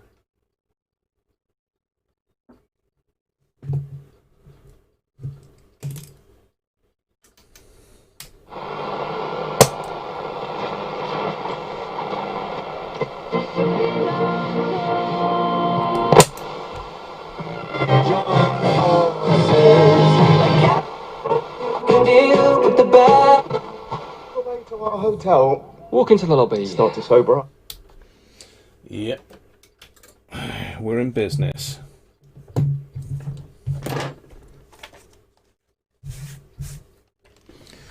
It's a bit dungy, isn't it? Putting the clips back in, Andrew? What are you talking about?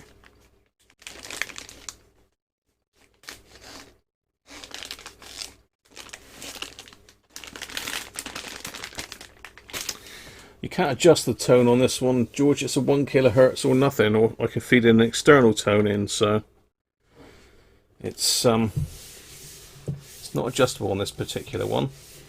And the Marconi doesn't go down that low, as you probably know. Starts at 400 kilohertz. We can squeeze a little bit less out of it, but 400 kilohertz. Right.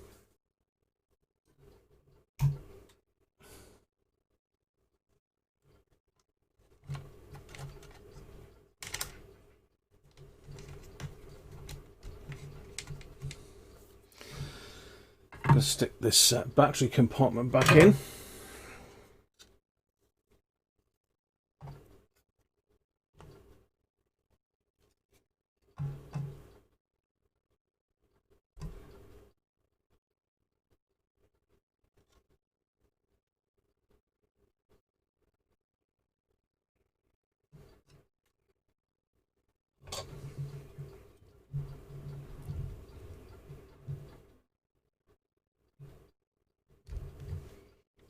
Tune the ends.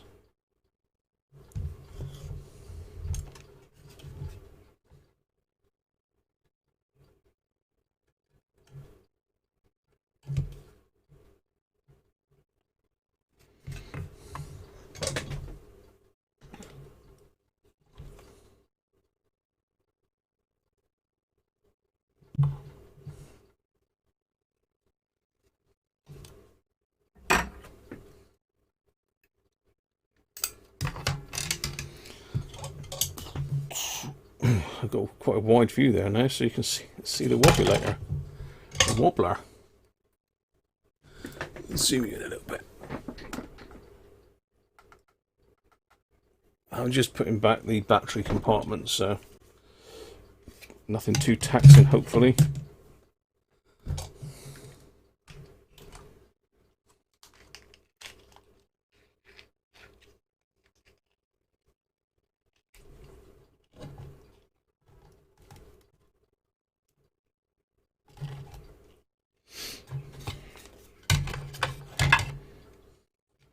Let's get rid of the old solder.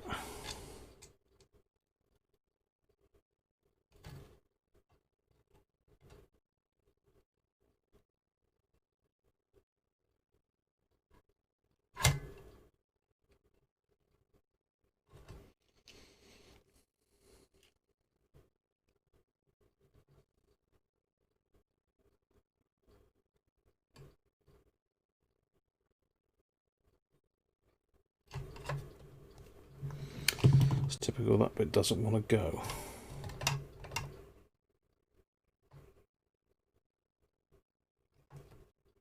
It just doesn't want to go back together, this one. Right, let's try that.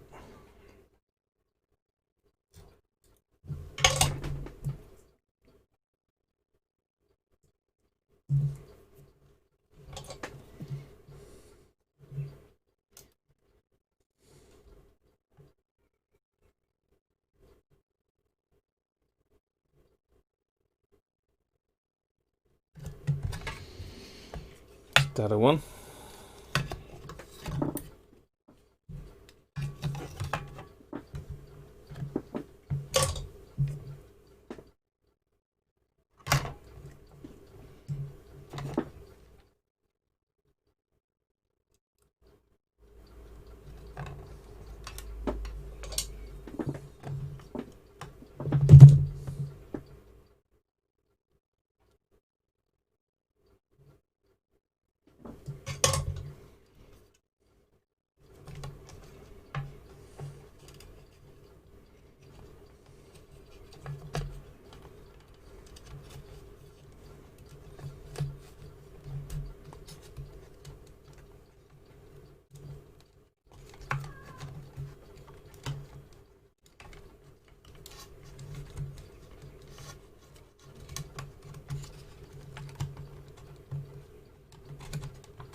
Right.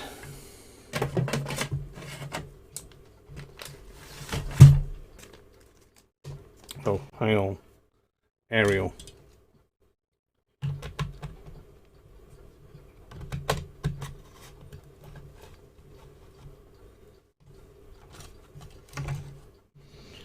get the aerial back in first.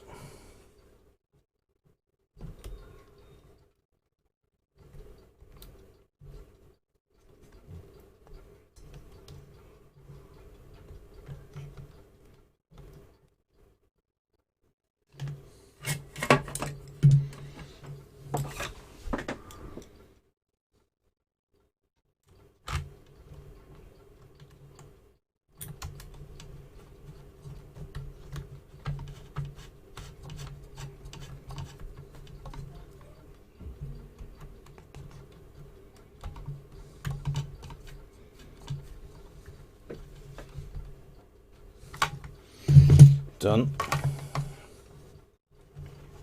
Have you got a car in your workshop you can plug it into? Unfortunately not, Sean. You know, if I'd had a bit more notice, I could have sorted something out, you know? To be fair, I didn't think it would be that easy a fix, but always goes to go to show, doesn't it? Always check the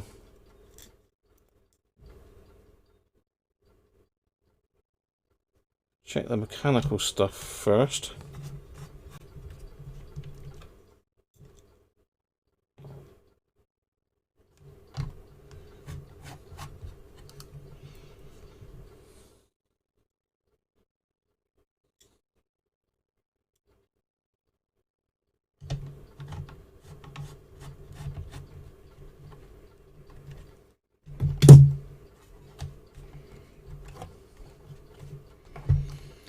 Right, it looks as well like we've got a lot of foam missing off of this. It's probably stopped stuff buzzing. So let's see if we can find some foam to put back in there. Yeah, you notice there's a lot of areas where it was foamed on the back here, so there was a strip along the top here. That looks like it was to stop the switches rattling, maybe? Yeah. And then it looks like there's a bit on the speaker and a couple bits on the battery holders. So let's get some we've got here foam. Yeah, some foam.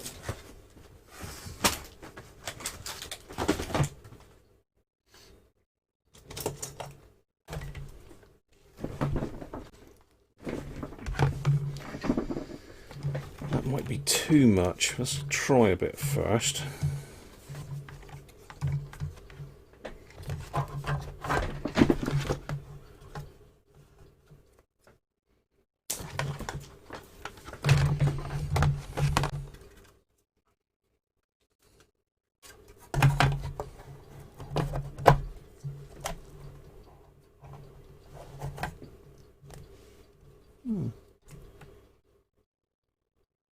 Doesn't seem to do a lot, so that shouldn't hurt.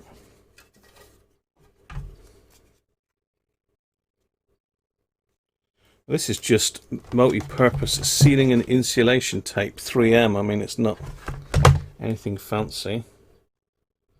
So you can't get the stuff the manufacturers add anymore, so you just got to use whatever you can get your hands on.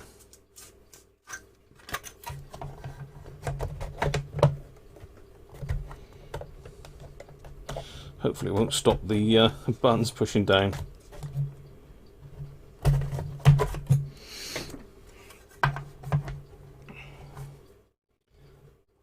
So it looks like that was actually physically stuck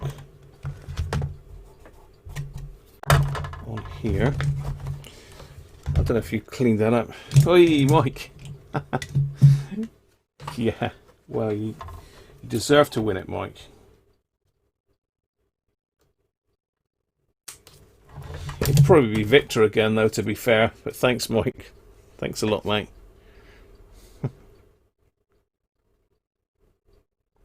Yeah, I'm down the bottom. Thank you, Mike. Even over there. Let's turn that off before I burn something.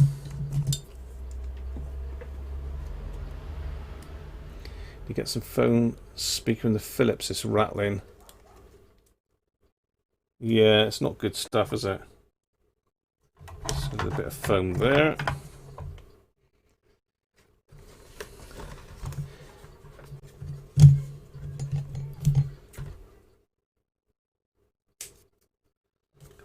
this in there.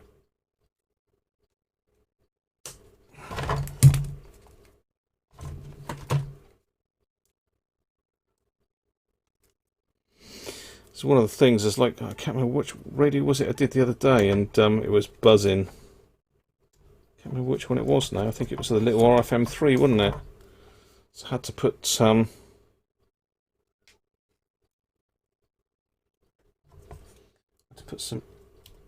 Kapton tape on the top of the dial plate because that was rattling. That's that. It looks like there was also some on the back here, but we can try that in a minute. Let's try that first. Make sure that doesn't mess with anything.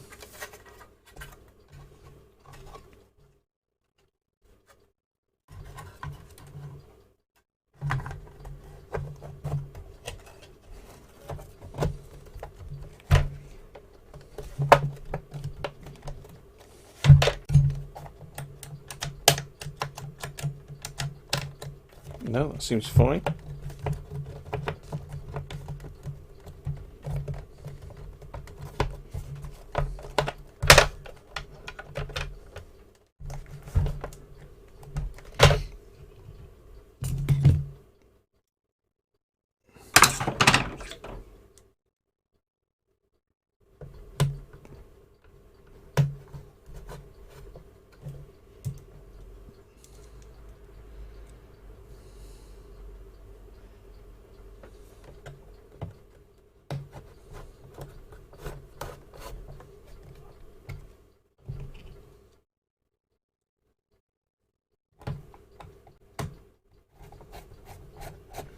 I must get this lapel mic fixed as well.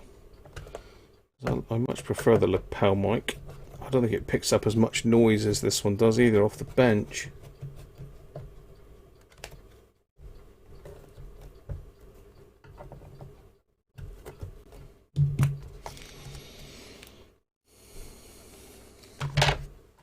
Something's still going on there. Yeah, so that's just enough to stop them banging on this side of the case. Let's put the batteries in. The winner doesn't get these batteries. To buy your own batteries. There is no mains adapter with this one. Hang on.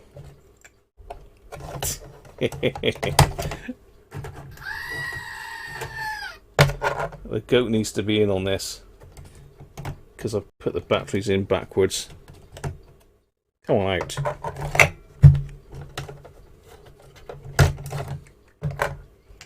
Keep an eye on me.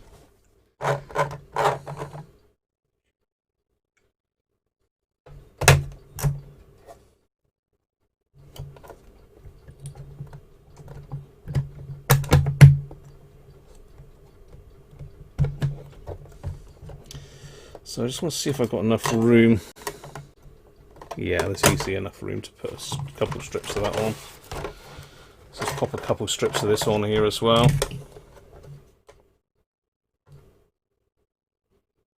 Need to go mad with it. Probably save it there.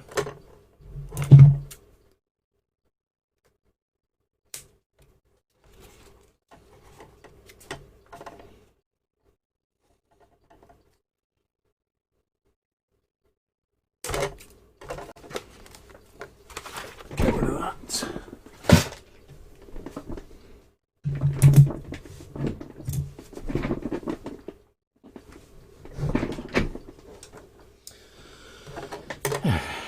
Right.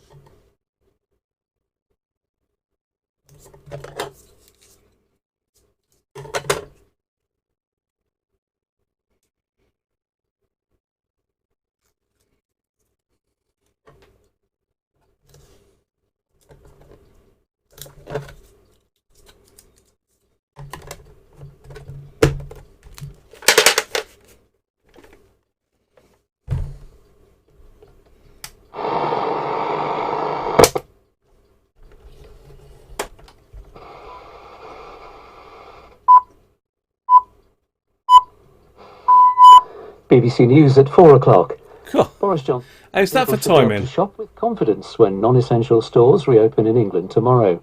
Shoppers will have to observe social distancing, while many businesses are fitting perspex screens and limiting the numbers allowed on their premises. The Prime Minister also said he wouldn't cut England's 2-metre social distancing rule unless the science said it was safe to do so. There are benefits in terms of preventing the disease from 2 metres. Now, clear statistics Put the wider community at risk. The events that happen in gazing up with the... Good afternoon, how are you? It's Will Manning, and this is the UK's biggest chart. So just turning it up loud there just to make sure there was no 7 buzzing. PM.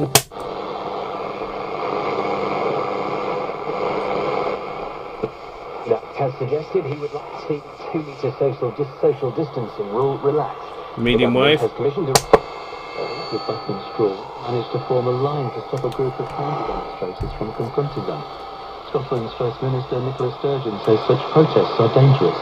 People should not be taking part in mass gatherings because it is not safe. It puts health at risk and potentially puts life at risk given the threat we face from the...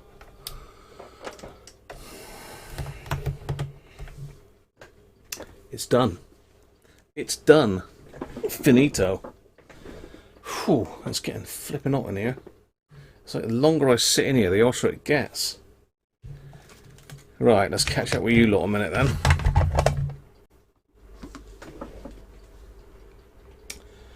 Let's catch up with you lot. What are we saying now? It's finished.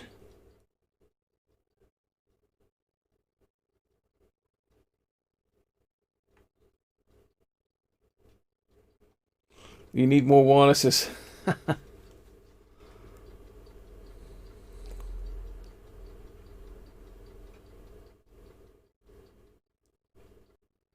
That would do for the rest of the stream, fitting a 3.5mm jack plug. Why do you want a jack plug, George?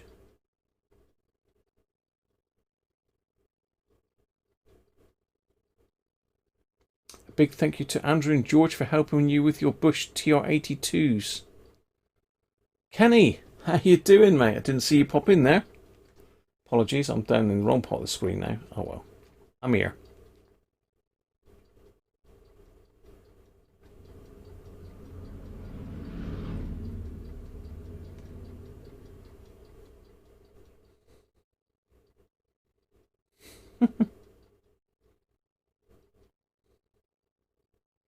Got the wobbler, George. Wobbler was out.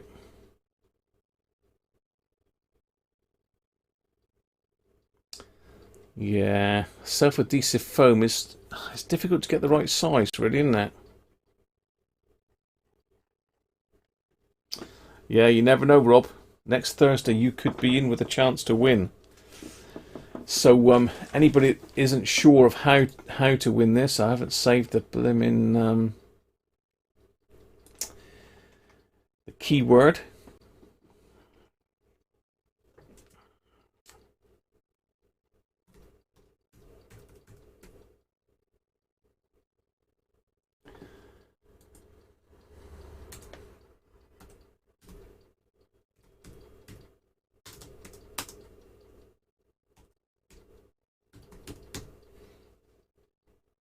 What?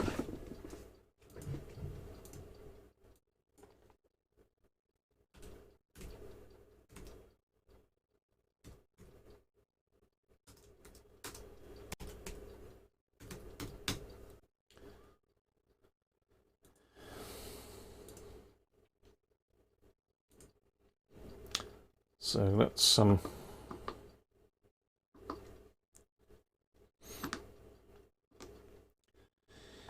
there we go. So if you want to win this radio, you've got to put the keyword bushed in last Thursday's live stream.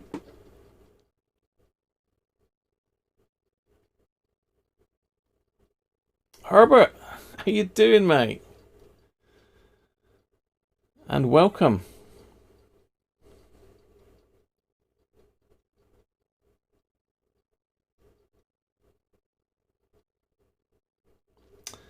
Yeah, Herbert sent me a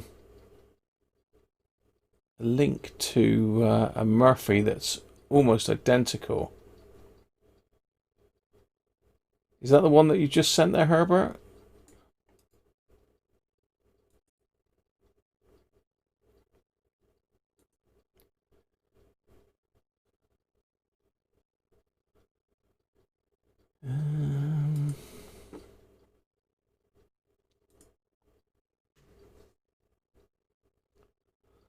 Yeah, there's not actually a picture on Radio Museum of it.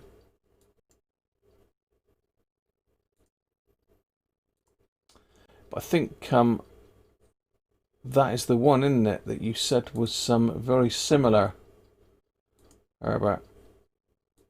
I think it's page 1, is it? Schematic 1?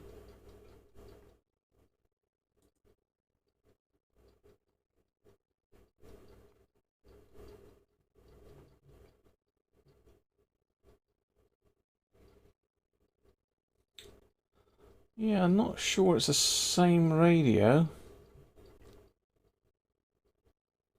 It's close though, isn't it? And I'm just looking at a line drawing of it, to be fair. What have we got up on screen at the moment? So yes, this is the radio. You will need to put the keyword bushed in last Thursday's live stream, and I'm going to draw it out next Thursday. You need to be a subscriber, and you need to like that video.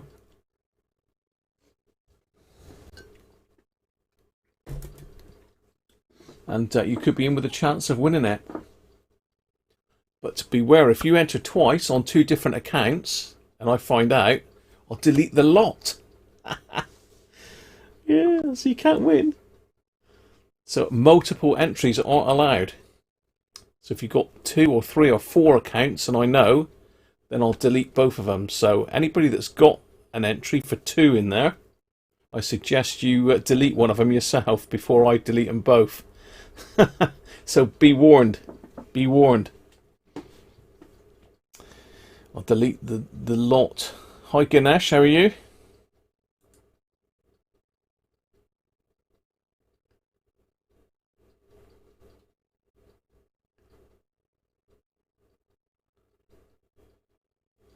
Yeah, I've got the let's just get rid of that title. I mean, I think you've all got the idea now. The keyword is bushed. Let's pop you on. Yeah, 1 entry per person, please. Scott, how you doing? Hi, Scott. So let's find that a minute.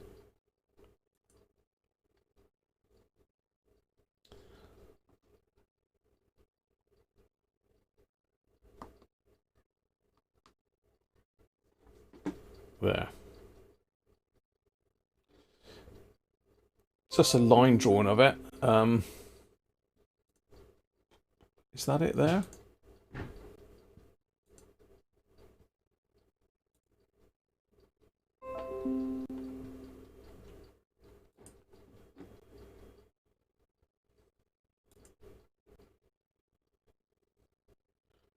Yeah, that's it there, isn't it?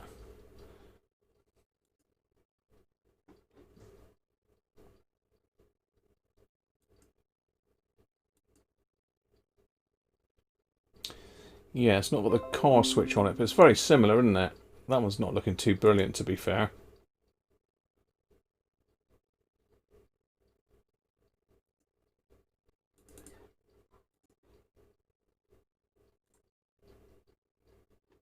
£45. Pricey.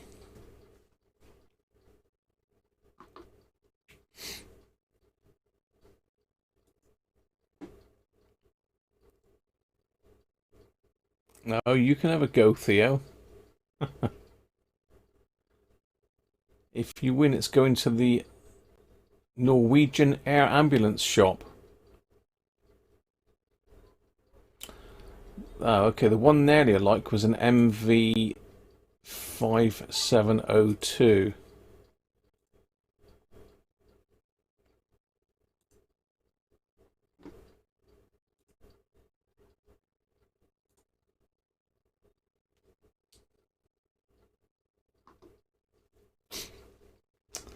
So that's the MV5702 there. So yeah, that's very similar. It's got sliders for volume and tone rather than rotaries, but they're all very similar, aren't they? That one's called Automaster. This is Automaster.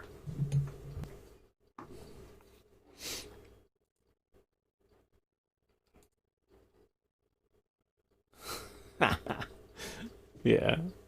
Stephen, you've got to stick it in the comments on last Thursday's video. Let me get it for you. Let me get you a link a minute. Let me get you the link if I can without eradicating myself, unless someone else can grab it. Let's get the link.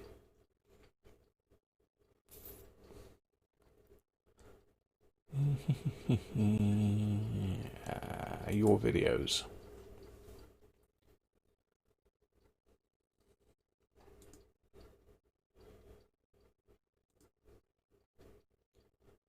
It's going to play now, isn't it? No, we don't want you to play.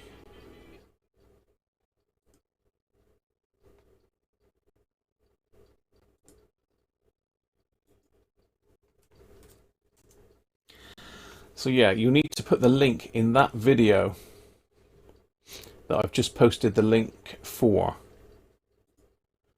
which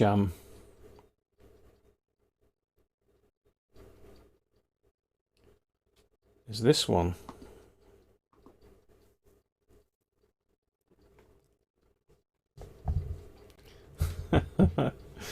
I was only kidding, Paul.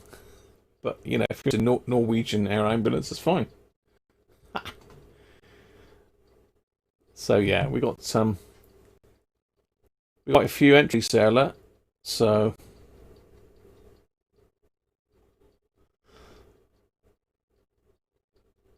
again, if you enter twice with your own name, it doesn't matter because it'll cancel one out.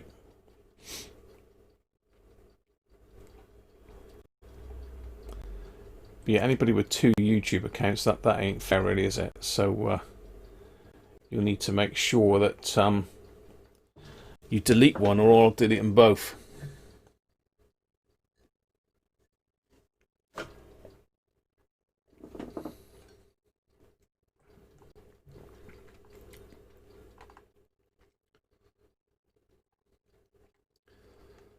So yeah, I think this is right. Okay, that's enough of that. So hopefully you've all got the idea, and I'll revisit that again on Tuesday, and we'll revisit again on Thursday before we do the draw.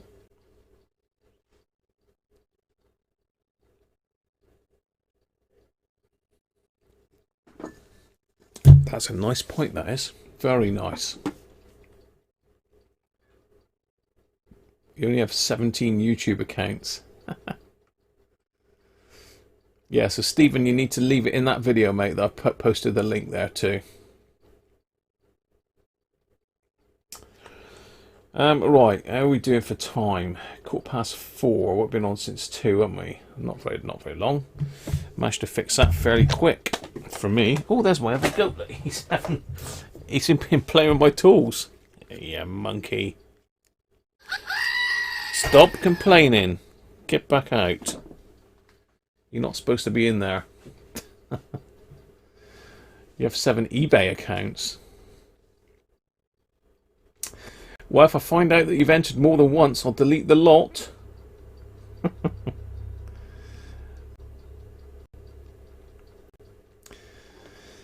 Right, so what else should we do? I've got this, can I fix that? I don't know. We can have a little look at the little national radio that's been sent in, but I'm not sure if I've got a spare.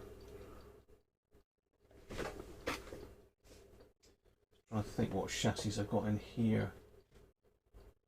I have got a spare chassis for a Roberts, but I'm not sure if it's that one. No, it's not. I've got a Roberts come in that needs a new volume. Well, I think it's the on-off switch has gone on it. Apparently everything else is all A-OK. So let me just go and get the box and we'll do a bit of an unboxing as well, because there's a couple radios in there I think to have a look at.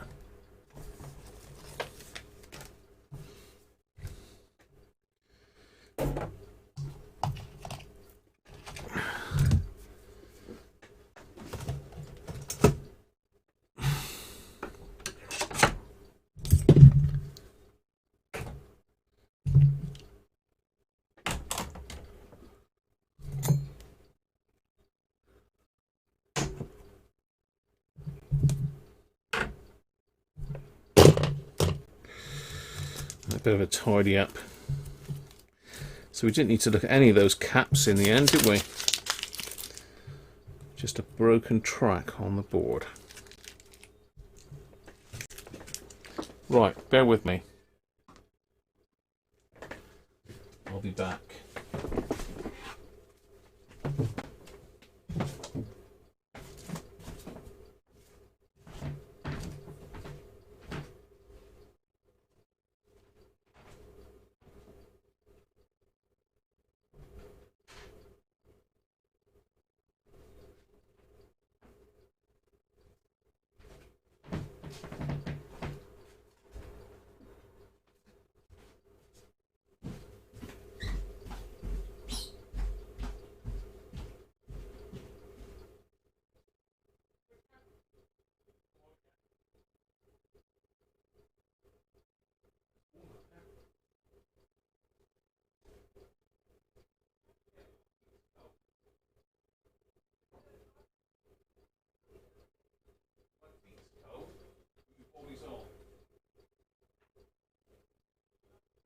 Yo.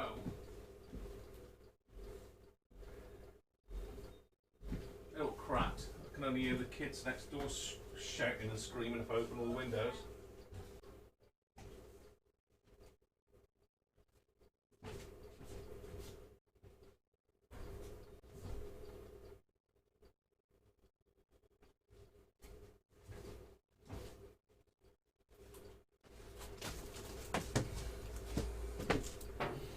Right, I'm back.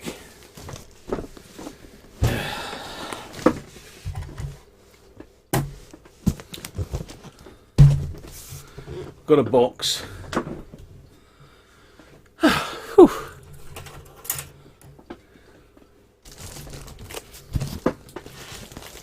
Bear with me while I get this open.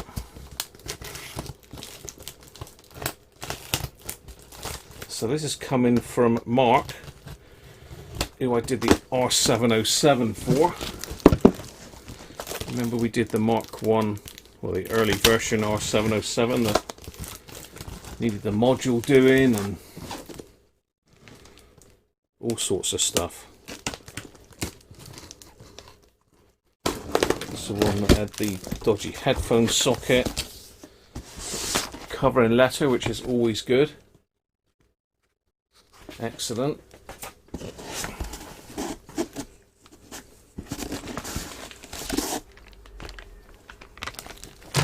Some info.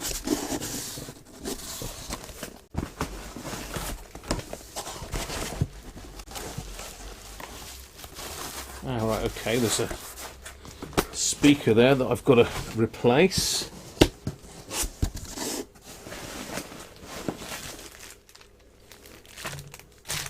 Some more bits. Another speaker.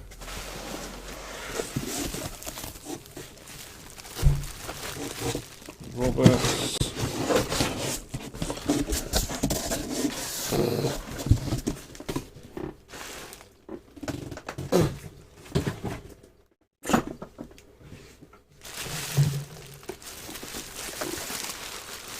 Was that the other radio? Ah, right, yeah, there's a little radio in there. Okay, so we've got a bit of a kit of parts here again.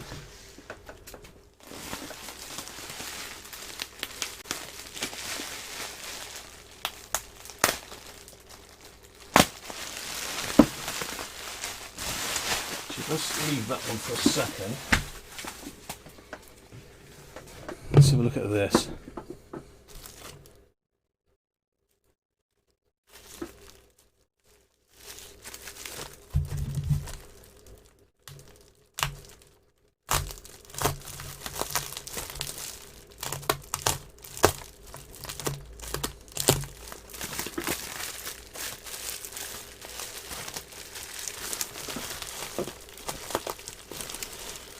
this is something I did a board repair on this for Mark. It's a little Panasonic radio, but it's apparently not doing any medium wave. Well, Panasonic National, same thing. Same thing.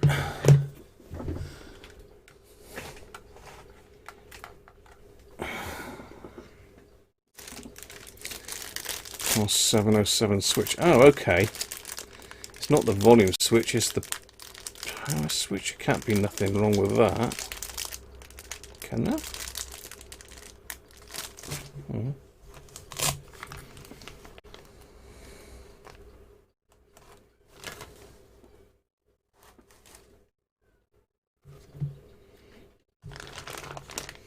A bit of rubbing or scratching on the front there, if you can see that.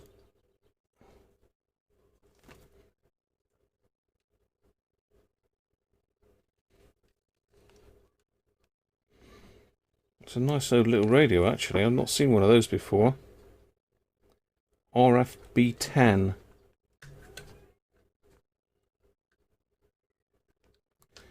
Tell you what, those kids are getting louder and louder. I'm going to have to say something in a minute.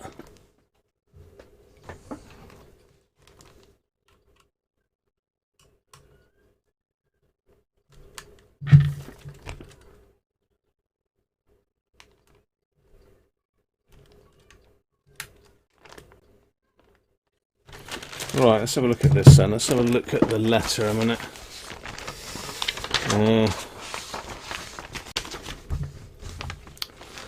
So the switch on, unlock, hold button, press. It's medium wave.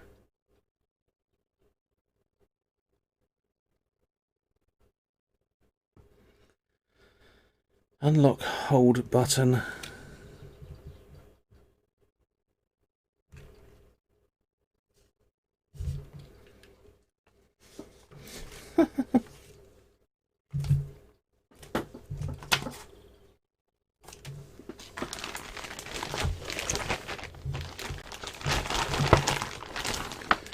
Let's try some batteries in this thing. I don't know where the back door of it is.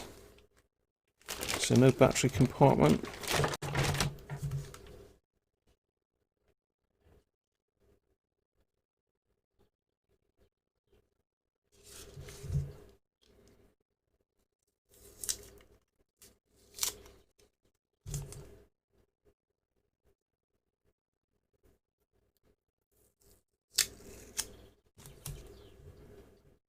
Not sure why there's tape around them. It might be to stop them rattling, I don't know.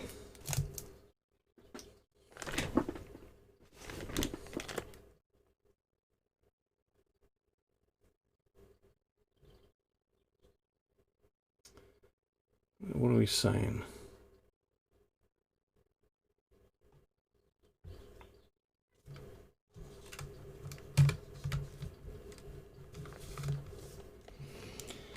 Let's try it first. Apparently there's no medium wave on it. So to switch on, unlock the hold button.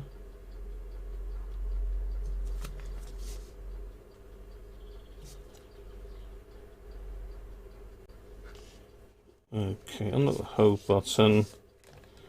Down, yeah. Press FM or medium wave buttons. Okay.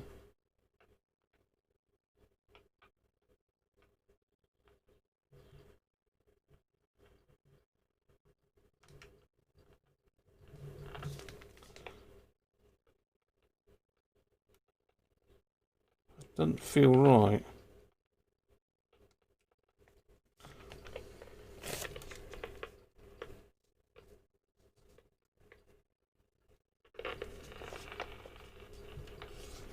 Volume seems really low as well.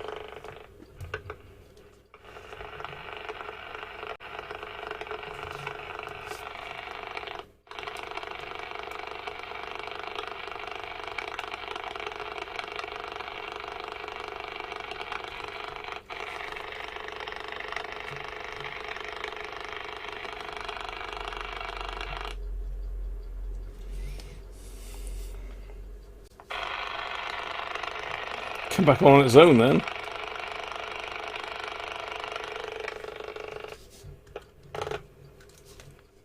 It's not working on medium wave apparently.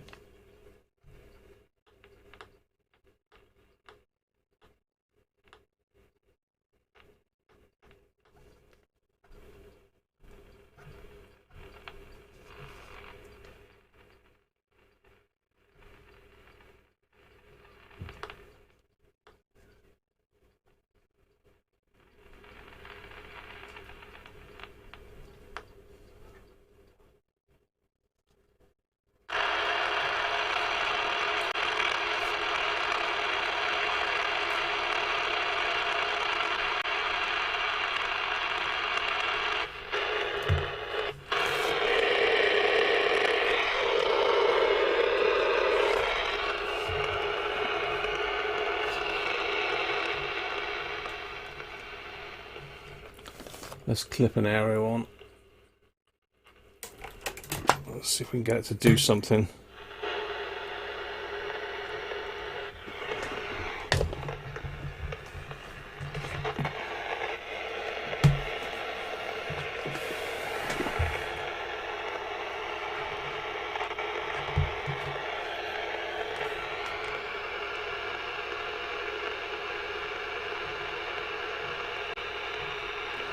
What's that? Shortwave 1.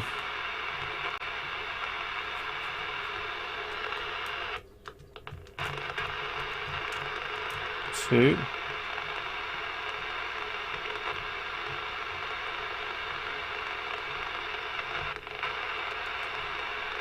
Three. It's not receiving anything. There's something there.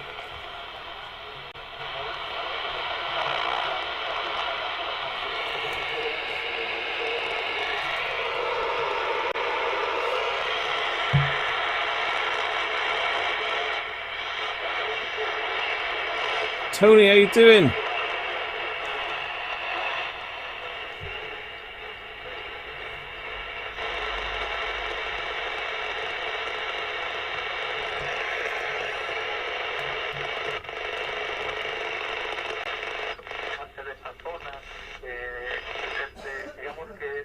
It's working.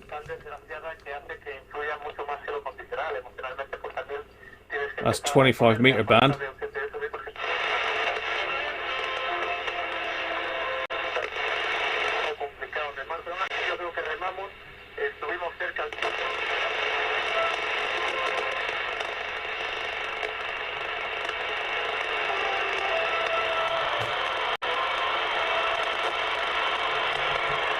That's Radio Romania, isn't it?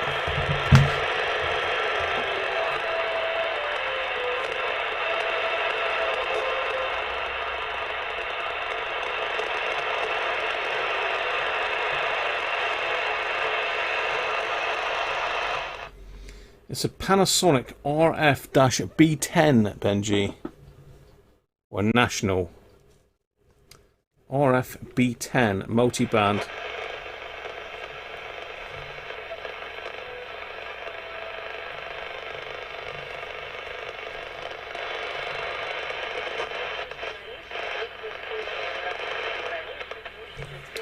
The 25-meter band is really good at the moment.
Could be China Radio International, isn't it? Hello, I'm Gloria Seed, Secretary of the Embassy of Chile to China. It's been an honor taking part on your show and telling you about the relationship between Chile and China. Yeah. CRI.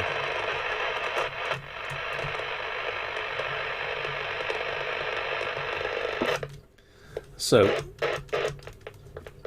medium wave.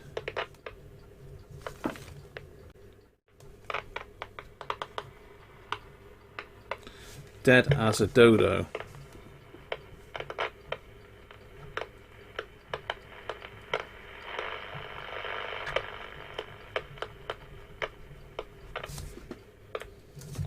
I don't know if it's got ferrite in it. Let's have a look at the. It sent me the manual as well.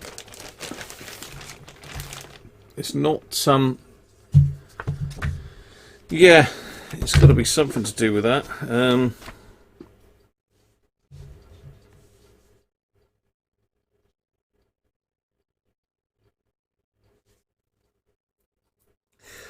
Use metal object to activate medium wave by touching either end of red wire.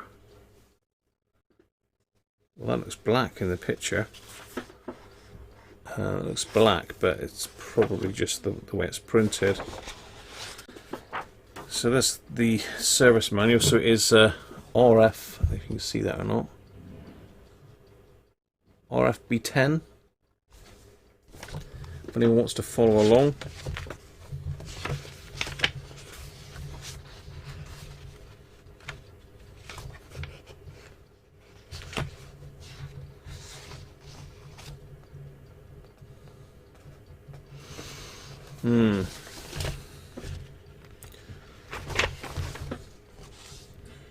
Yeah, it has got an antenna coil, so let's see if we can use the active antenna to fire a signal into it.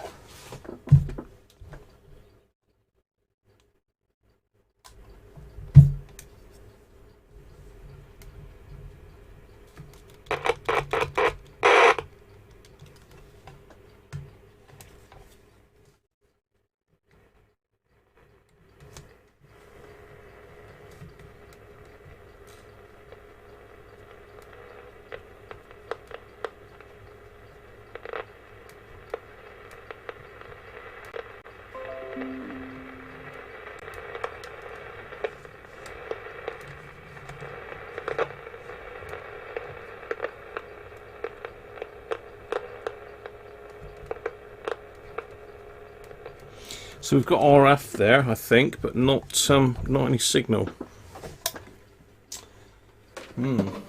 Similar, similar problem, isn't it? So let's have a look then. See if we can do anything to this.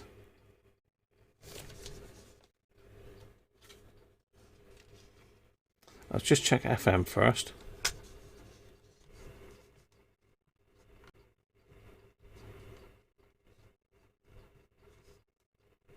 Yeah, he's had problems with the push. Really having to push him hard to get it to work.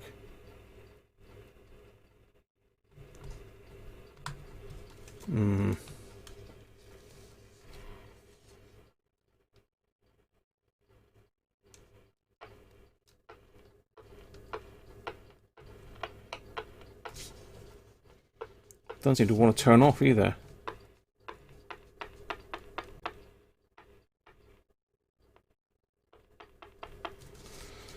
It sounds to me like there's problems with the push buttons there as well. Well, there is no sounding. There is. So it must be a rare little radio to want to spend money trying to fix it up. Anybody ever seen one of these before? It's got quite a few shortwave bands on it. It's got 6 shortwave bands on it. It's got 49, 41, 31, 25, 19 and 16 meters on it. So it's pretty well got most of the shortwave bands that you'd ever want to hear. But obviously it's not got BFO. It's not meant for listening to sideband or amateur stations, but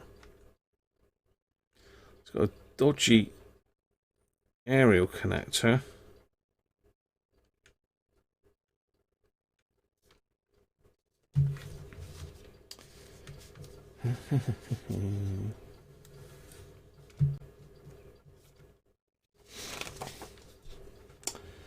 Disassembly.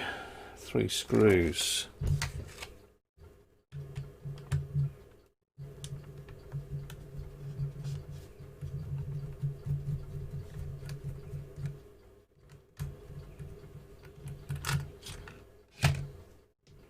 One, two.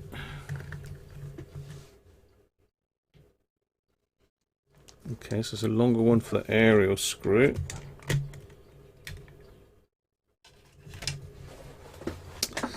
Okay, so what he's saying, let's put these batteries back in.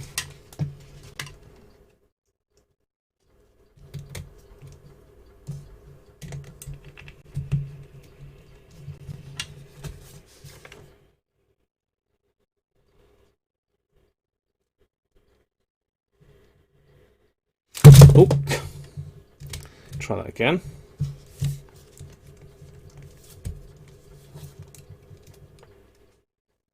So if you touch one of these red wires, one end of this,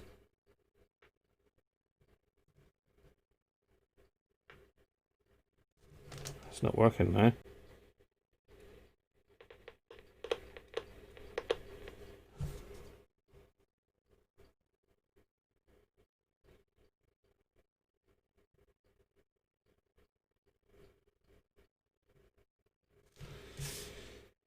Saying remove the back cover, touch either end of the red wire to activate medium wave. Well, that doesn't seem... I can hear it.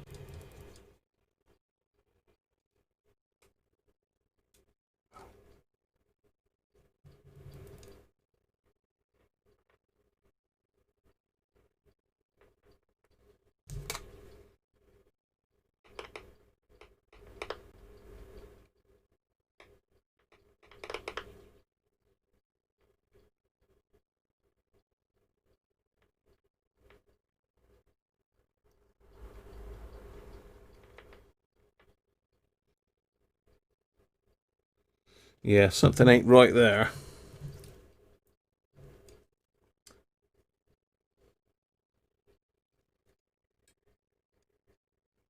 There's not a lot to it, though, to be fair. Let's have a look at the other side, but I'm gonna have a look under my magnifier. Yeah, I'm not sure, Doug. Yeah, I'm not sure what it is. It's got to be fairly old to be called National rather than Panasonic, isn't it? Let's pull those batteries out a minute. Then we'll quick look at this under this eyeglass.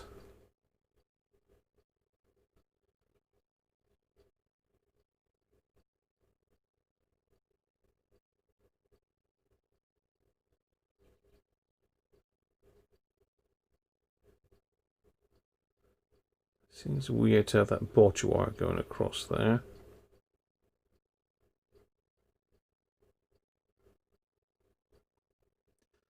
So I wonder what generates medium wave, where this switch is.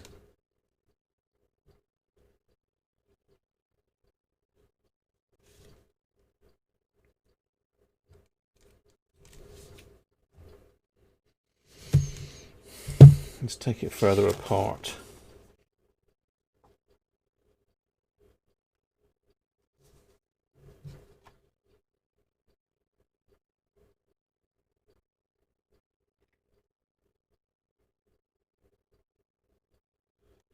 Two.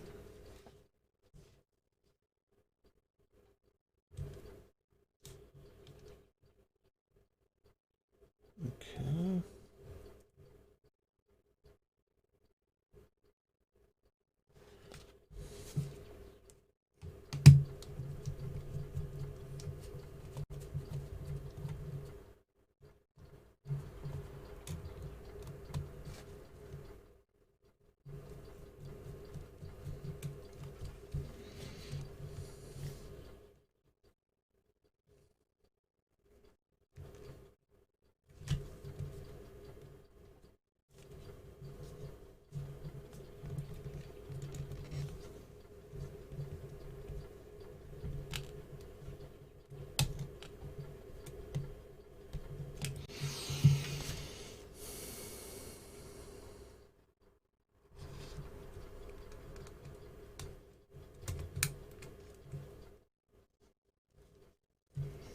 Okay, right. So this is the board that I repaired in underneath here. This one. Because all these wires are basically pulled. So reattached all the wires. There was burnt tracks on it, so I did those as well. Now, where does this switch work to?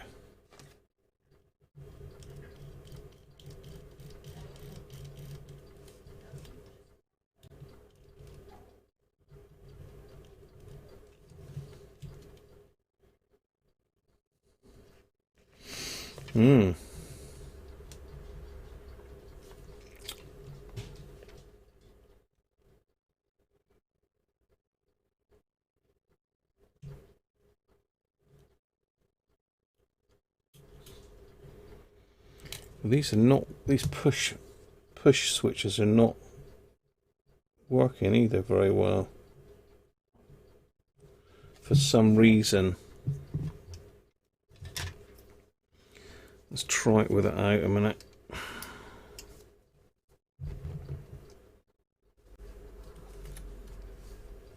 It's not what I want to do this, is it?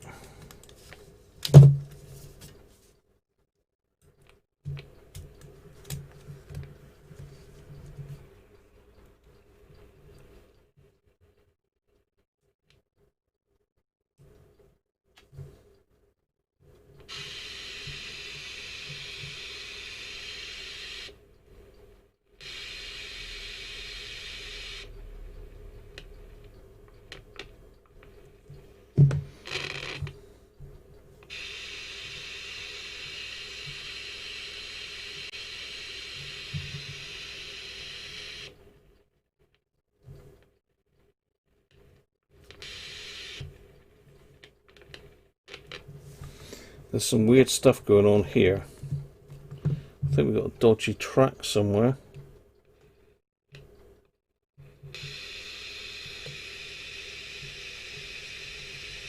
We are painting my front room. I'm up a ladder on the sea.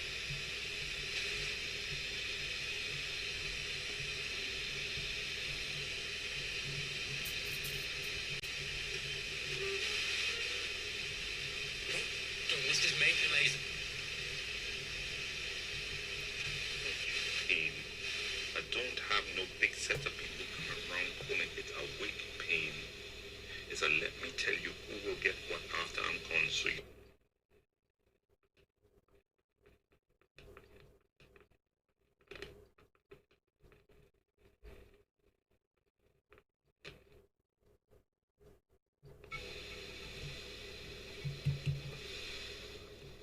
The next poem is an English Ugandan poet. This poem's called Storm. And I really like the control of time.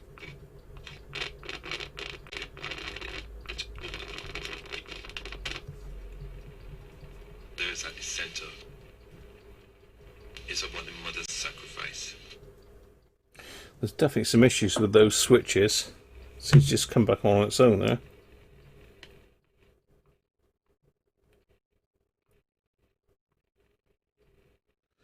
Right.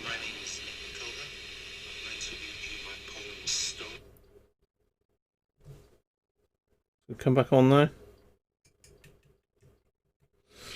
Yeah. It's not very well, is it?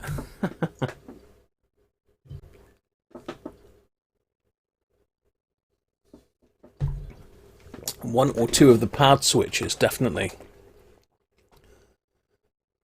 Anybody know where you can get those?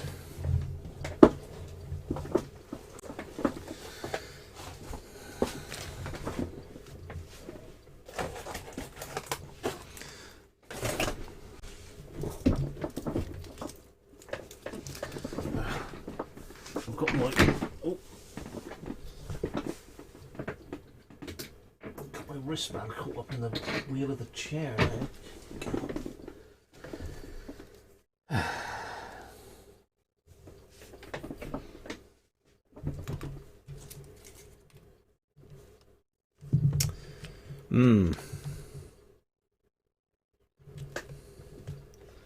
any old tactile will fit. It almost looks as if something's missing out of the other half here. So I think Mark has just put something to pad them, but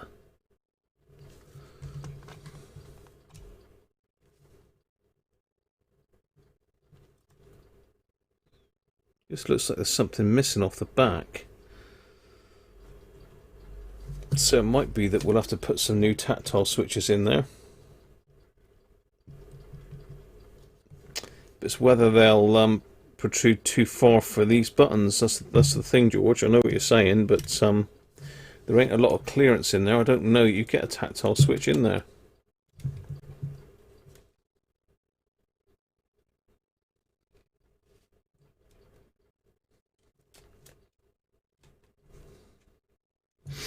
Anyway, let's have a look at medium wave. What can that be?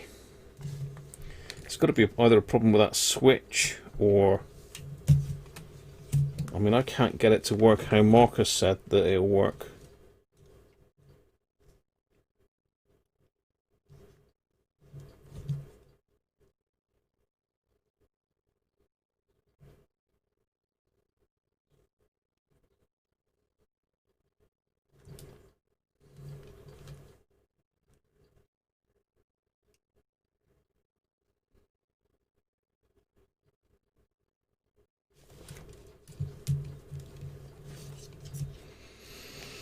I'm just looking at this dial cord now, because I've got to get that board there probably off to get at the switch.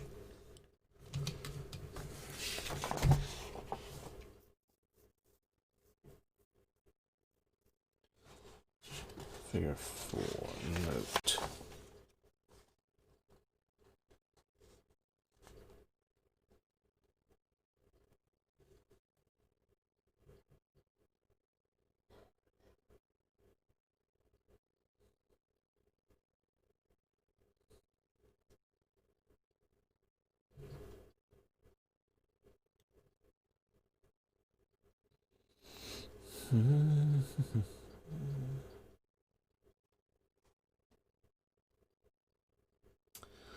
It's been got at, definitely, but I'm going to say it can't be got. Main circuit rip.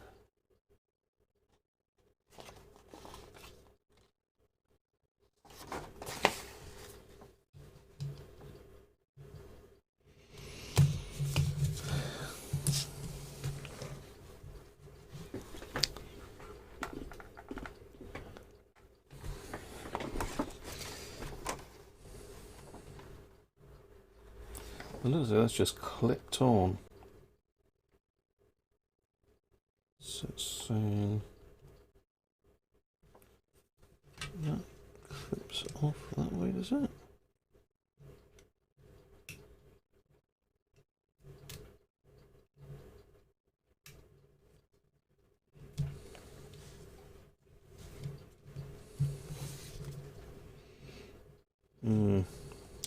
It's not getting us anywhere fast, this, is it?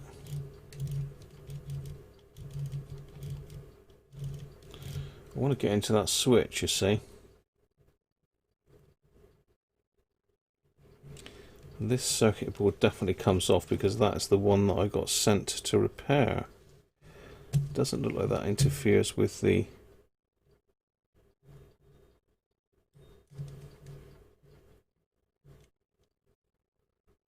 Be careful that dial pointer.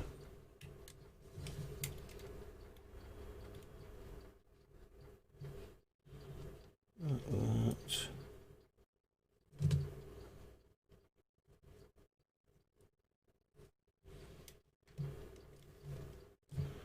Little screw there.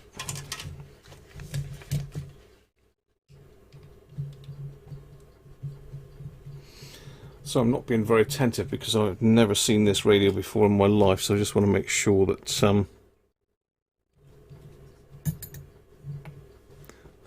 know what I'm doing. So we've got a little flat-headed screw there with a coarser thread. So that's got to come off of there.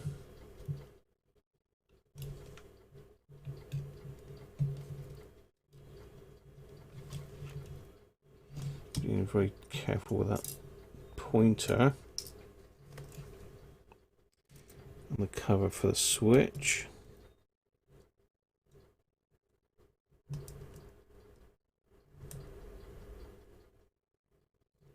Come on, come out of there.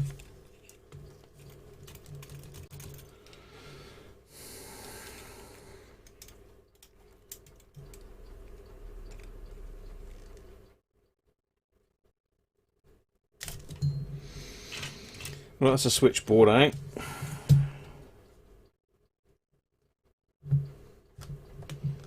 Switch itself, the actual switch.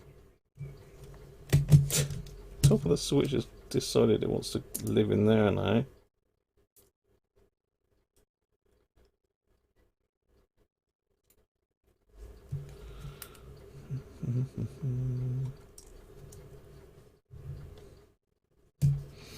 Fiddly, fiddly, fiddly, isn't it? Fiddly. It's fiddly. It's fiddly, Tony.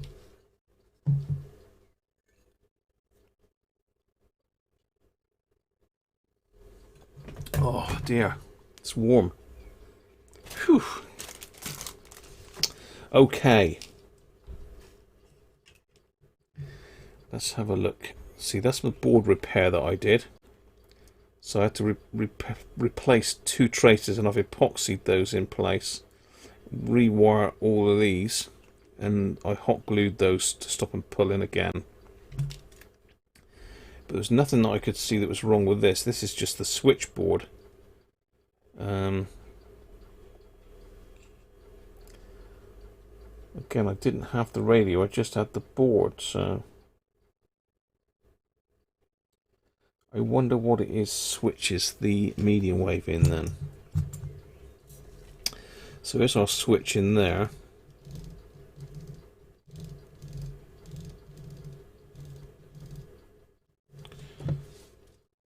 So that's our switch contacts on the back there.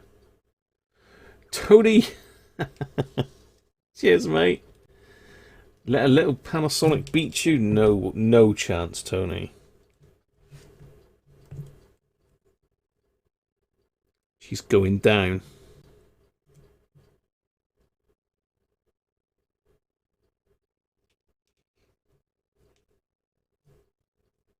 It's pretty scary, though. George! Cheers, George. Pooh and Brett. Thank you, Brett.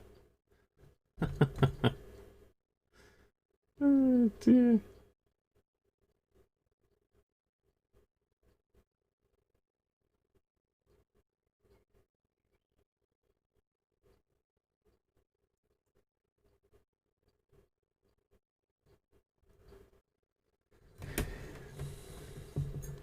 You'll have to join the RSGB again, George.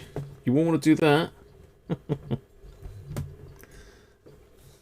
But thanks, George, Tony, and Brett. Cheers, thank you. And Mike, obviously.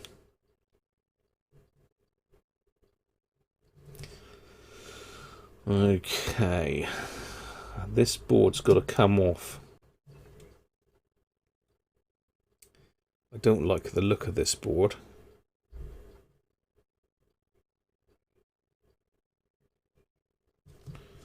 So how's that? Hold on, that's just on a slider. So if that comes off, just lift off there. So this cradle should in theory come right off.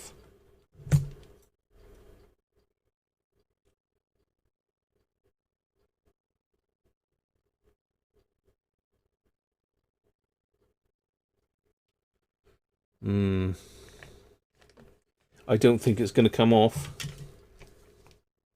I can tell you now, this ain't going to be fixed today. I've got one of those feelings. I've got mine. I got mine yesterday, Brett. Actually, my BVWS magazine, the latest one.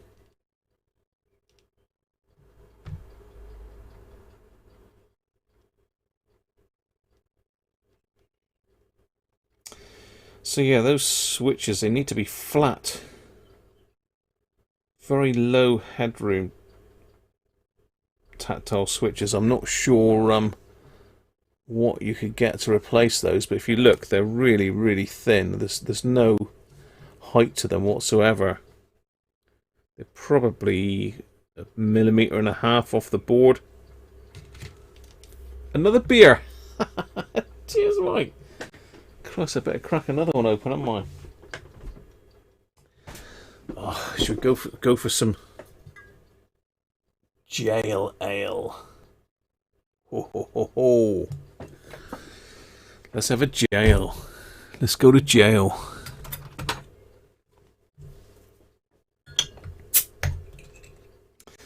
I do like a drop of Dartmoor brewery beer. Jail ale probably being my favourite, but then there is Legend as well, which is really nice.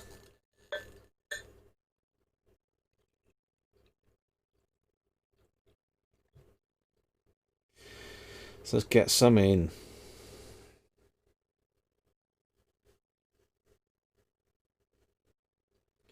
Butter on my bread now, yeah.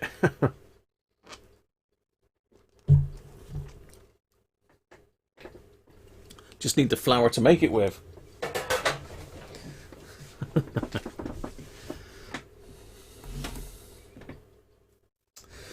Right, okay, so it's pretty complex, isn't it?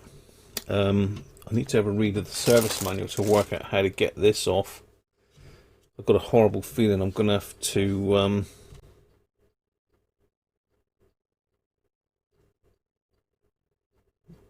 God, that dial cord does not look nice. I don't like the look of that. Getting close. Got a storm coming, have you? Oh, Benji. Benji no like a storm.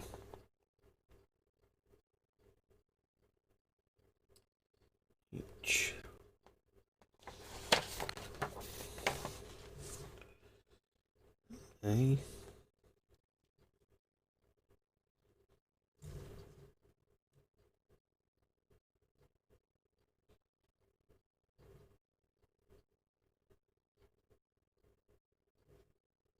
This is all gobbledygook, really. I think it means that you've got to basically turn the...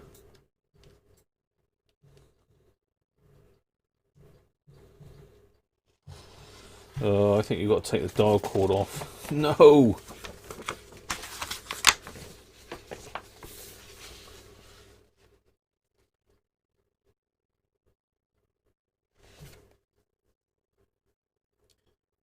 Front cabinet. 2 5mm. Yeah, we've done that. Dial plate. Remove the dial point and then remove the dial plate in the direction of arrow.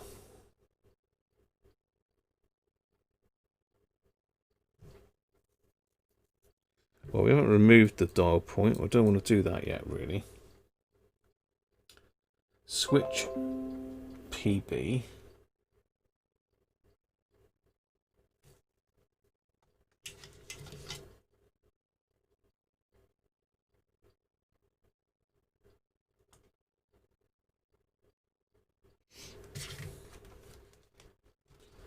Switch printed board. E and F. Oh, this is going to be one of those, isn't it? This is a fiddle, this is.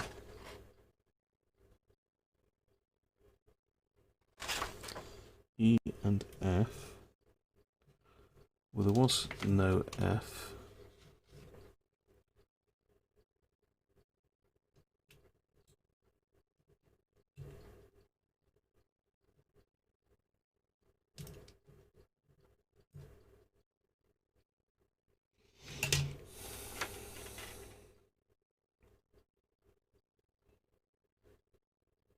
Oh, sorry, F was the thing. They've done that.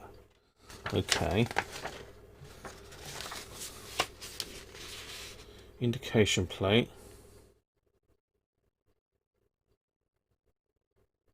Three.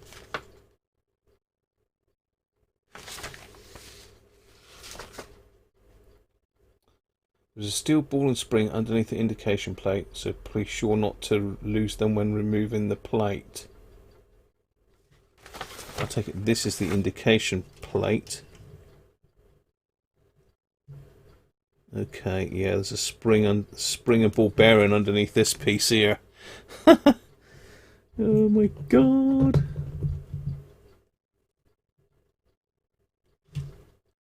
Yes, I can see the ball bearing there. That's going to be a pig to get back in, isn't it? So I think they're saying it sort of clips in here. Yeah. Okay.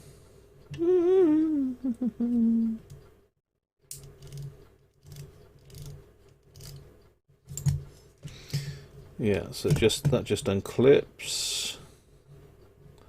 I unclipped it a second ago and now it won't come. Okay, and that one.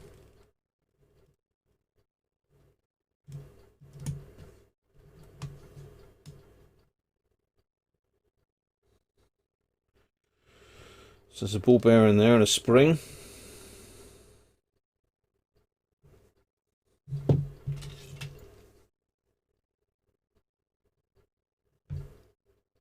Ball bearing. A spring, let's take them out. So there's our switch.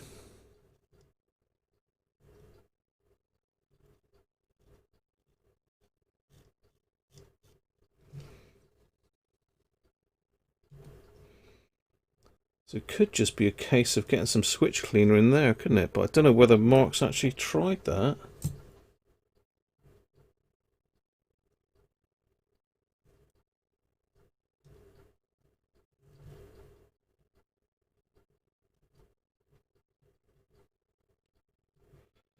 Does look a bit wet though. It looks a bit wet. Don't lose the ball bearing of the spring. I know, tell me about it, Doug. Welcome back, Derek. Do not pass go. Okay, so that's the indicator plate, the dial drum. Refer to the dial threading when attaching the dial rope. Oh my god. I don't want to be touching this. Basically, get it apart any further. It looks like this dial cord's got to come off if you're getting the bush trimmed. Cheers, Derek. I forgot I'm still down the bottom here.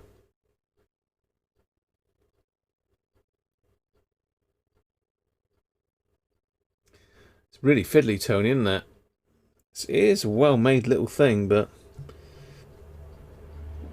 everything's miniature on it. These little trimmers.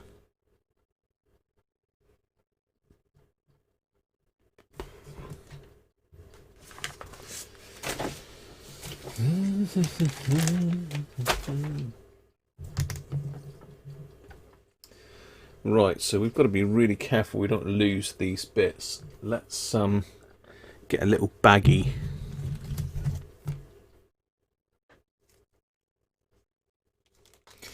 Because that's my favourite trick of all, that is losing a crucial part. There's a little tiny... Oh, shit. See what I mean? There's a little tiny ball bearing and spring.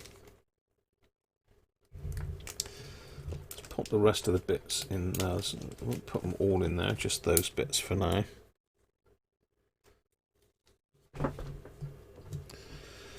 Okay.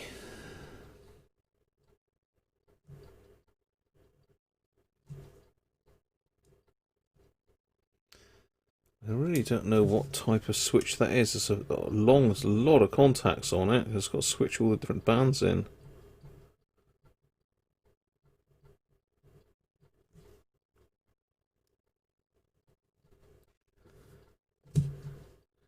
With your grindings. What are you on about now, George? What the hell is he on about? He's not talking about what I think he is he?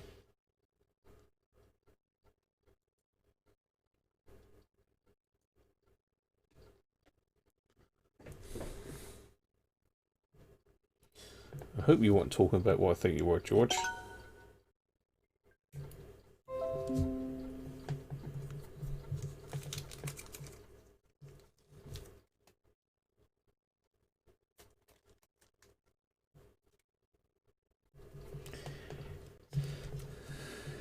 Right. Yeah, this is pretty mental, this dial cord business.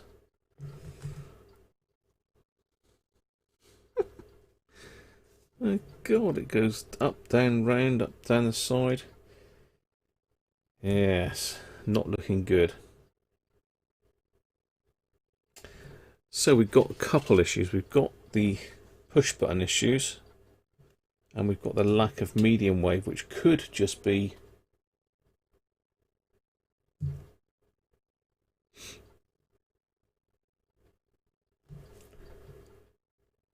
the switch.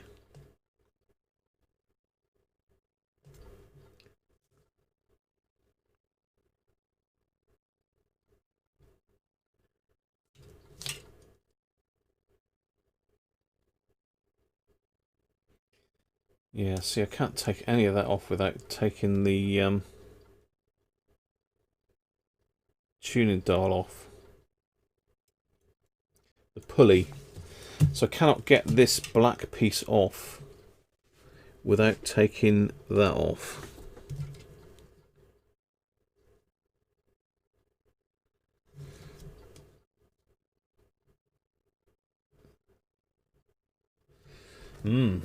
Okay, let me have a read again.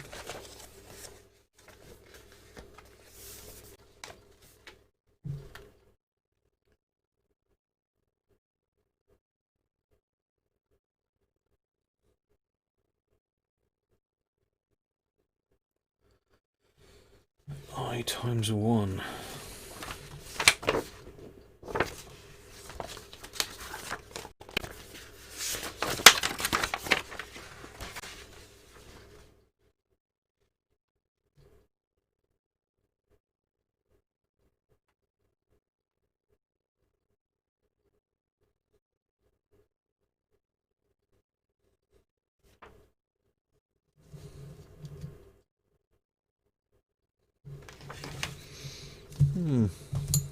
Just sort of saying that holds it in there, but I don't think it does.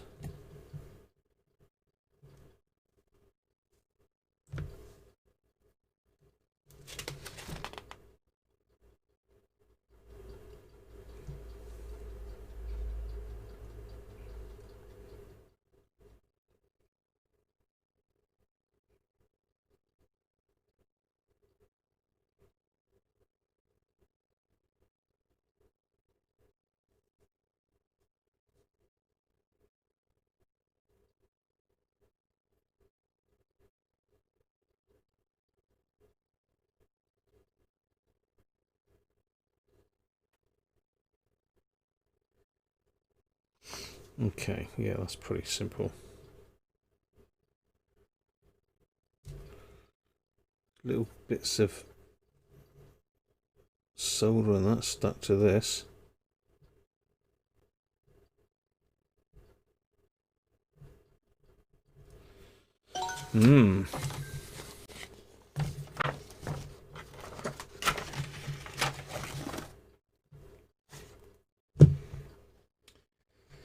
Let me have a little look.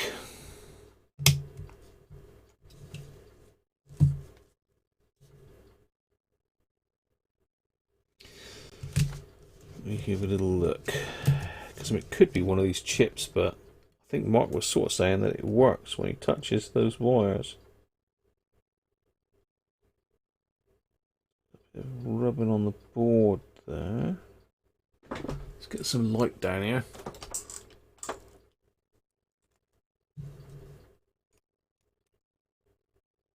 Yeah, the dial cord isn't coming off, Doug. If I can't fix it without taking the dial cord off, it's going back. See that.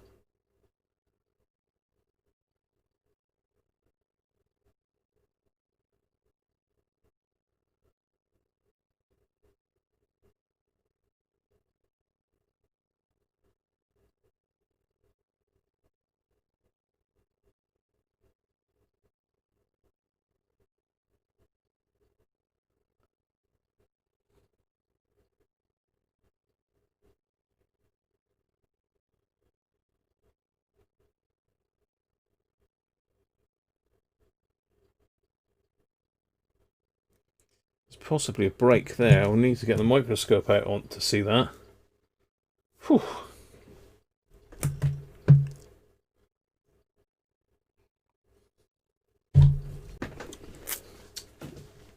Mark's actually just sent me an email, so let's have a quick look.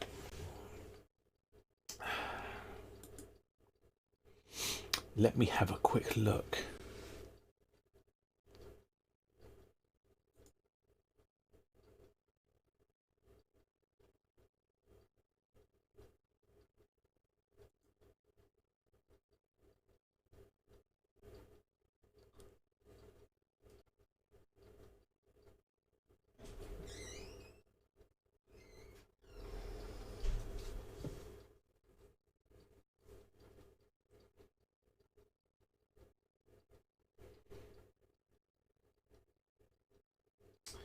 Alright, yeah, Mark's sent me a load of links to the thing.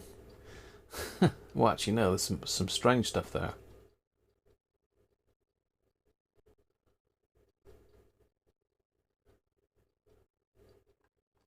Yeah, Mark's just sent me a massive load of links. He's obviously watching. So, cheers, Mark.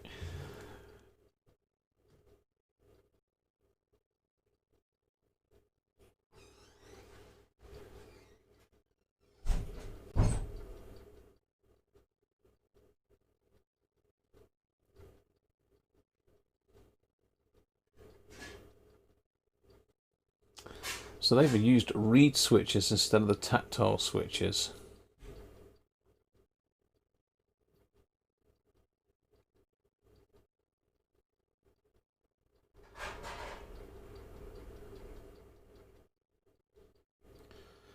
I'll need to look at that later. So Mark's sent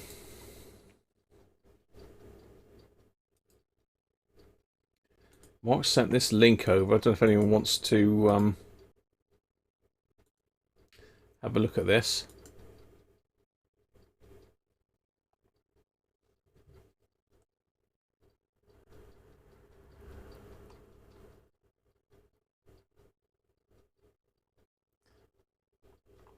I won't be able to load it up yet, but I'll have a look at that later on.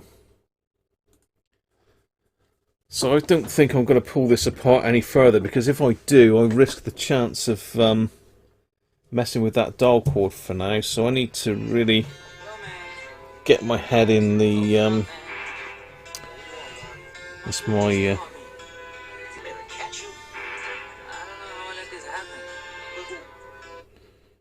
get off. I was going to get a copyright hit for my ringtone now, won't I? So yeah, we need to do something with these knackered tactile switches. So if anybody can find a very low profile tactile switch, let me get my caliper. Anybody knows of anything like that?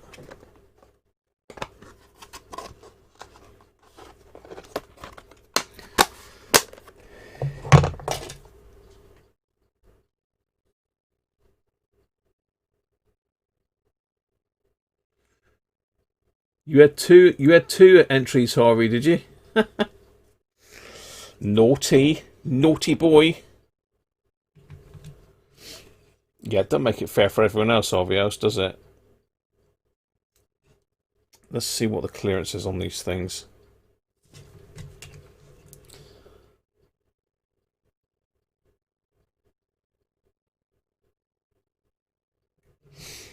$1.5 mil clearance. Where are we? 1.5 mil clearance.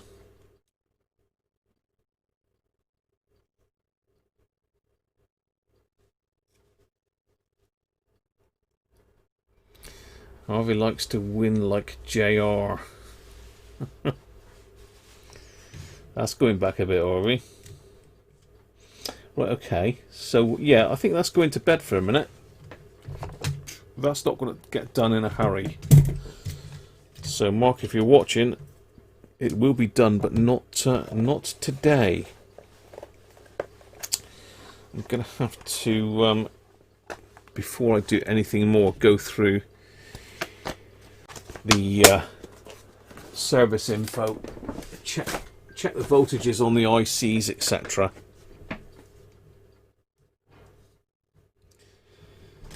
Let's just pop it like that for a minute.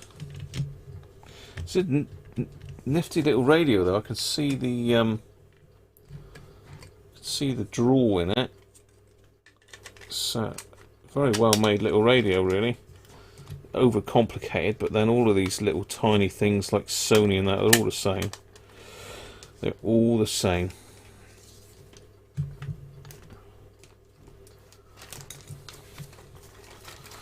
So let's pop that back in there for a minute. But yes, certainly I'm not going to go as far as taking the dial cord off to do anything, because that really could ruin the radio, and it would absolutely do my head in. Paul! Cheers, mate! Thank you. She does love milk tray. She likes any chocolate, and she's at all of her chocolate. That's Mrs. Cruncher.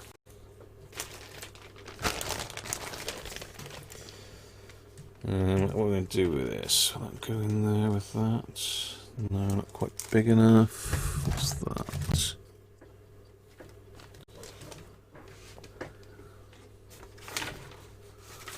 There's another bag here. Another one here just a second ago.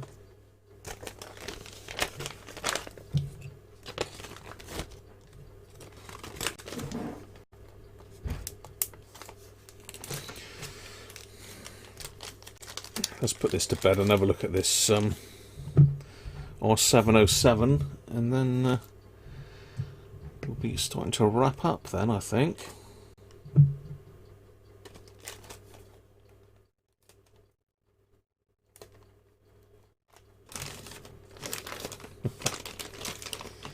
She'll want it now though, Paul. I'll have to go out and buy it, you know that, don't you?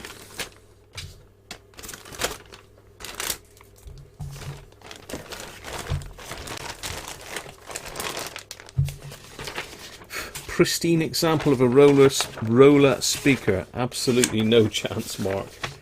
If I got any pristine roller speakers, they'll be in the radios that they came with. Pristine. Oh, hello, what was that? Well, that was the old switch. Okay, so R707, we've got a dodgy speaker in it. And we've got this switch on the power supply.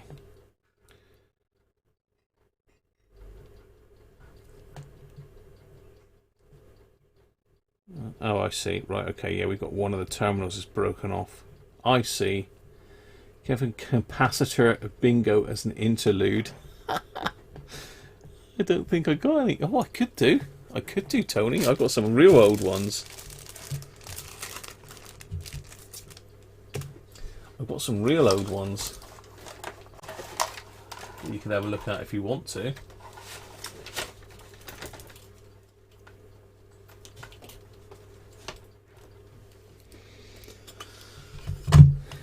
I've got some real old ones you can have a look at. Look at my little jar of...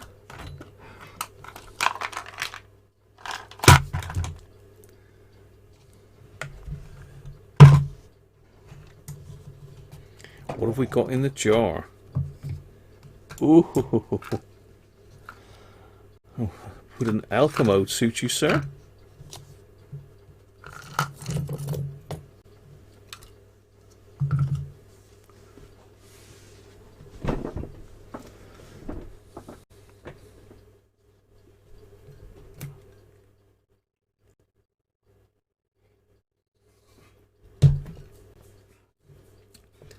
Let's not do them all.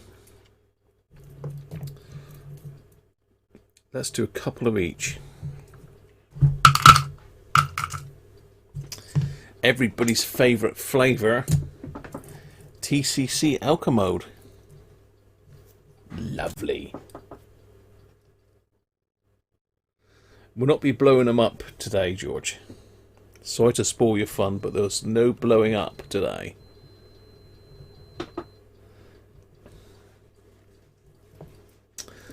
what have we got then? It's a lovely red flavoured TCC Elka mode here for you. 350 microfarads at 12 volts DC. 350. 350 then, first up. 350. Elka mode in red.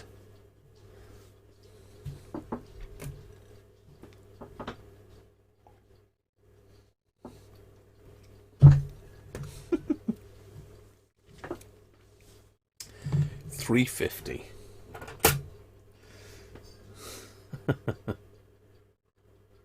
Get the electrolytics out, sod the speaker.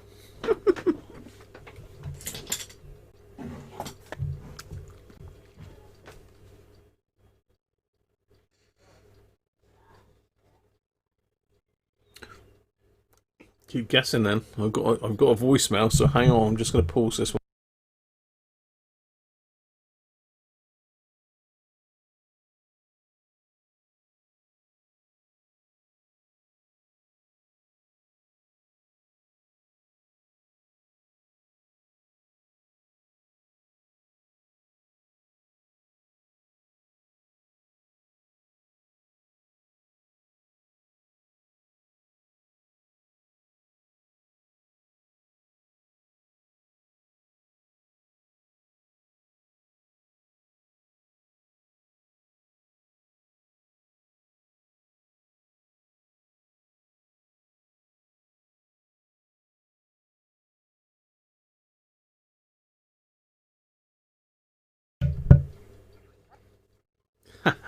That was Mark that owns this radio. He's been watching the live stream, and that video link I sent you is apparently it's how to fix it. So you never know. We might be able to get the buttons sorted.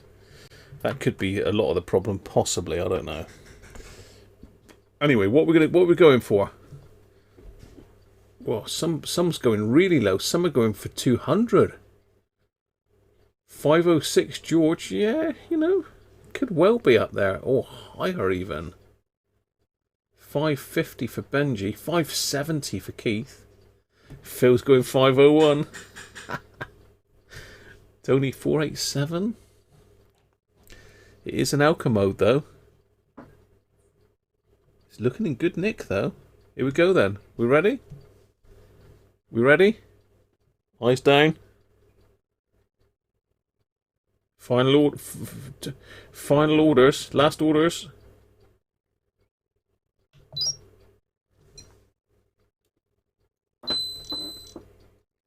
Ooh, 374. He ain't far off. Good ESR. Anyone want to buy an electrolytic? Pretty good. Who's that then? 374. That's actually a good cap, according to the ESR meter. Who's closest to 370? Mark E's got 349. So 400 would be closer to 349.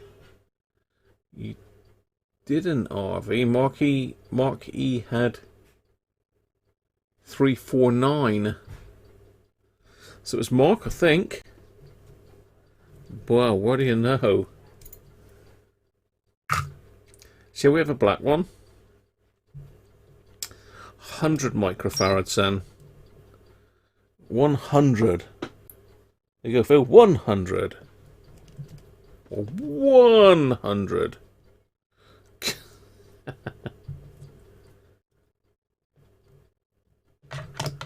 Black.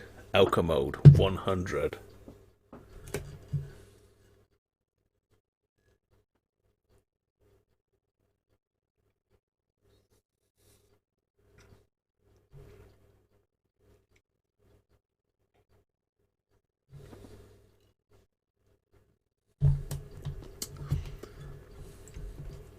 Be careful with the comments, people. You will get removed.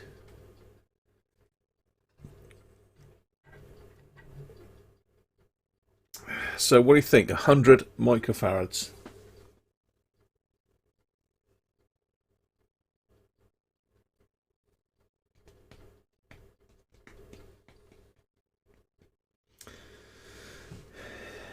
90. I'll take it. Mikey. I'm trying to think who's in the previous go and who's in this one.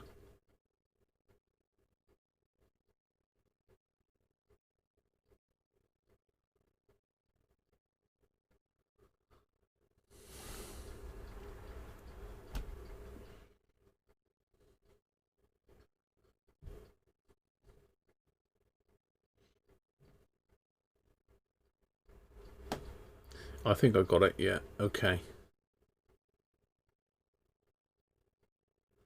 So we're from Sean at 142 by the looks of it. My God. I can't keep up with the amount of guesses. Here it goes then. You ready? Everybody done? Are we all done? Are we all done?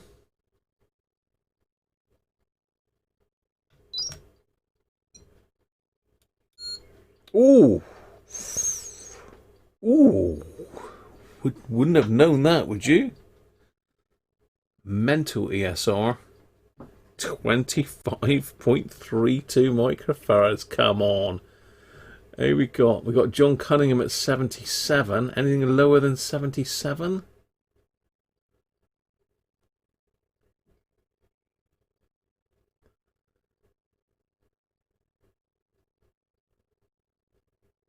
It's John. It's John. Black Alchemodes are not as good as the red ones. So we go another red one then, shall we? Okay. So remember that figure, 25 and 7.6. Now this is exactly the same, but a red one. I think the voltage is different though, to be fair. I think that was a 25 volt. This is a 12 volt. Have we got 125 there? 300, 350. No. So 112 volt then.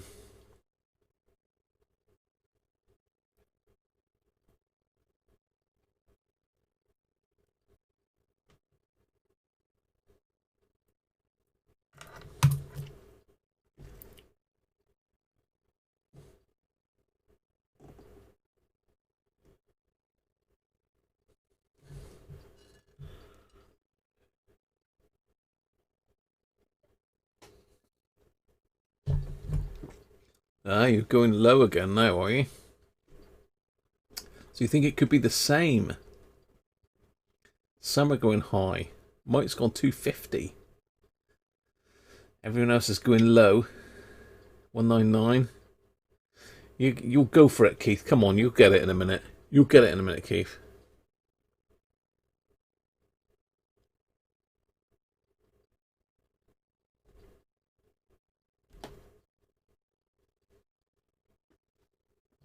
What's up, Tony? Eh? Eh what? Eh what?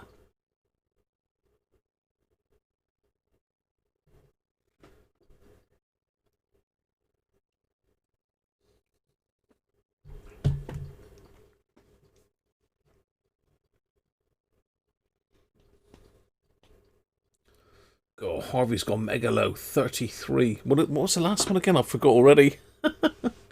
I'm like a goldfish, aren't I? I forgot. I've been gone round the bowl and I forgot already. Are we all done? I think we're done. Fat Tony, have you had a go? You need to pee again. Let's do it quick so Harvey can have a pee. 33.7 you said, Harvey? Ooh, that's higher. Not a lot though. A good cap again. The red ones are good. You got that one then, 111.6. Marquis 100, 101, 107 for Gavin.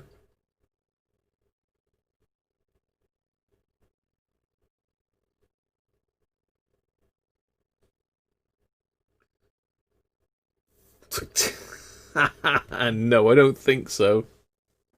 I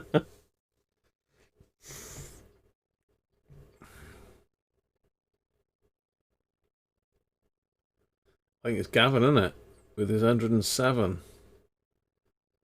I think it is. I think it is. So we've got another... Now this is 200 microfarads at 10 volts, this one.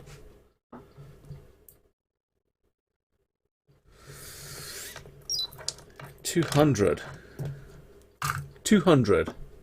Tracer. There was a lot of people wanted that tracer. Doug's magic tracer. I would have liked that one myself. It was a beauty, wasn't it? So 200 at 10 volts.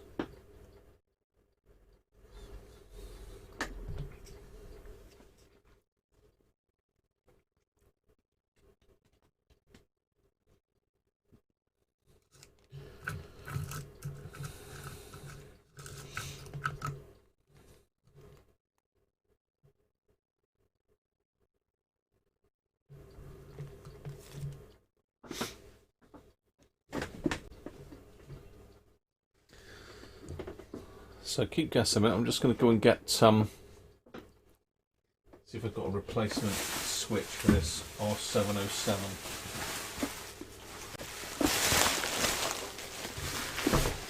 Well, it's a switched power socket.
Right. What do we reckon then?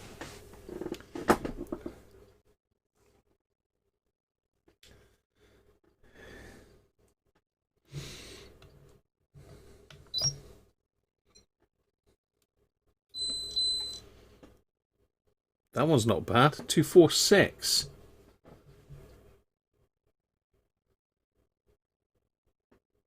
Whoa, Benji's 247. That's got to be closer, surely.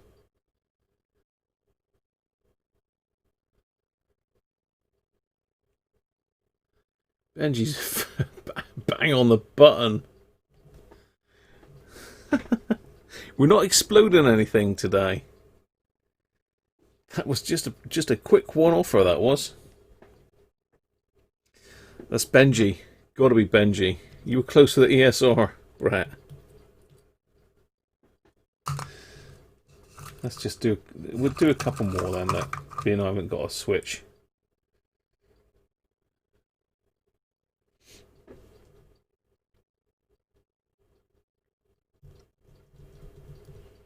I don't know if I've already done these. 100 at 10 volts then. See, I've always got spare capacitors I can just pull out randomly. Look, why I've kept these. I know why I've kept them. I've kept them to restuff them, to be fair. 100 then. Still blow it up.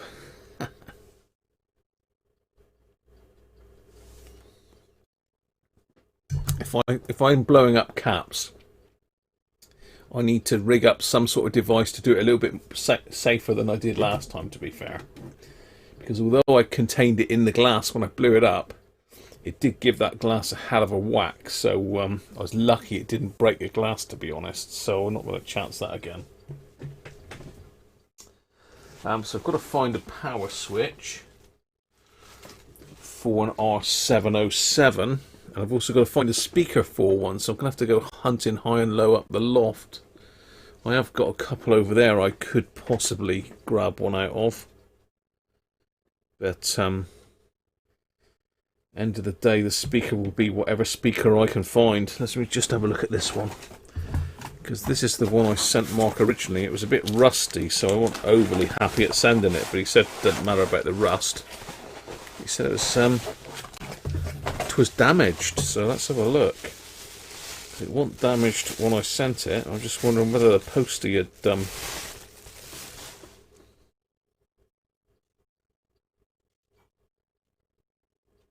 oh yeah, look. Ooh. Yes, certainly is gone there. In there. Whoa, no way. It wasn't like that. That definitely was not like that. That was not like that when I sent it. Dear, oh dear.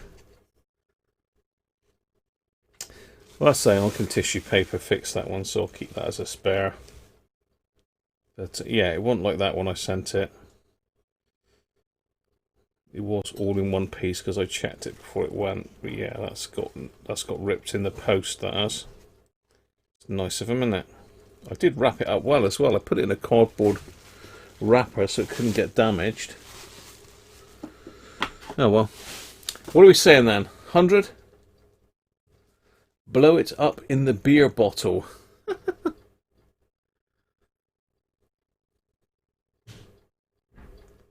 Yes, but it is not designed to take a direct hit from a capacitor, George.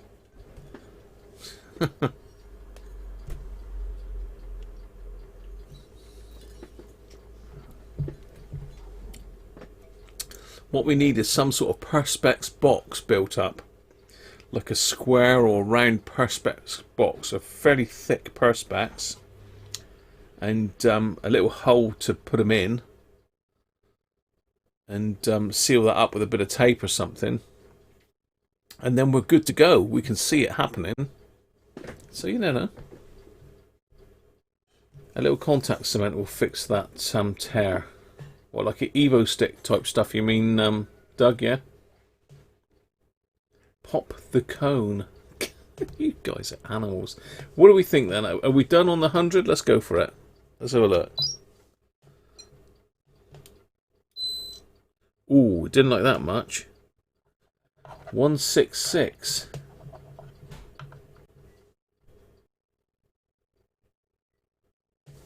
One, Keith.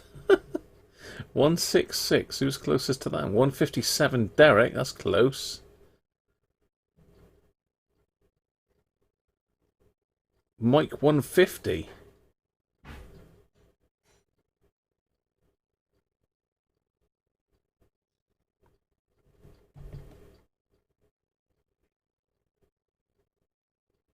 Derek's got it, I think, hasn't he? 157, or am I not reading it right? It's Derek. Right, last one then. Exactly the same. 100. 10 volts. Same. What's Auroch from Blake 7? Ideal for cap blasting. Auroch. I can remember Blake 7, Gavin, but I didn't really watch it. I was never a Blake 7 fan, really. 156, 178, 154.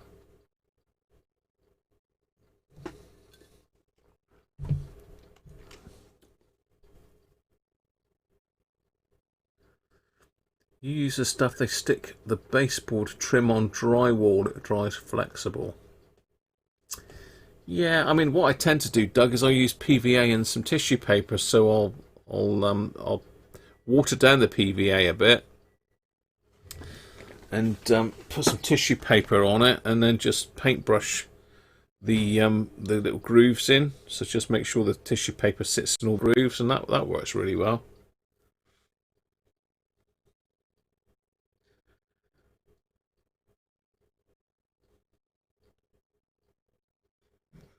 Auroch was a perspex box full of LEDs.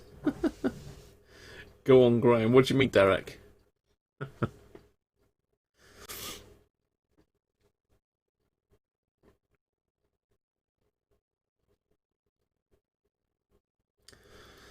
I will try and rig something up for you for blowing up LEDs, but it popped one of my fuses in my leads last time. It was meant to be a supercomputer, Gavin, was it?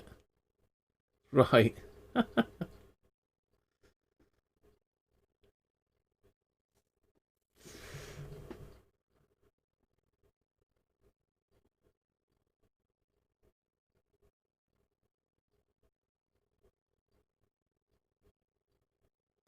Large storage box. Yeah, that could be done, Dom, but it would need to be fairly clear so the camera could see through it, really. Ready?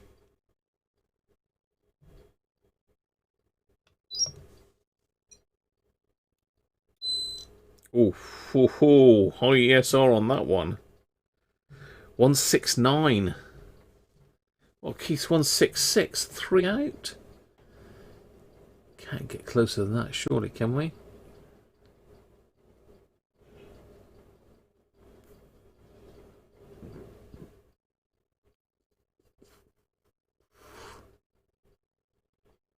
Gotta be Keith. Keith's taking it. Keith has taken it.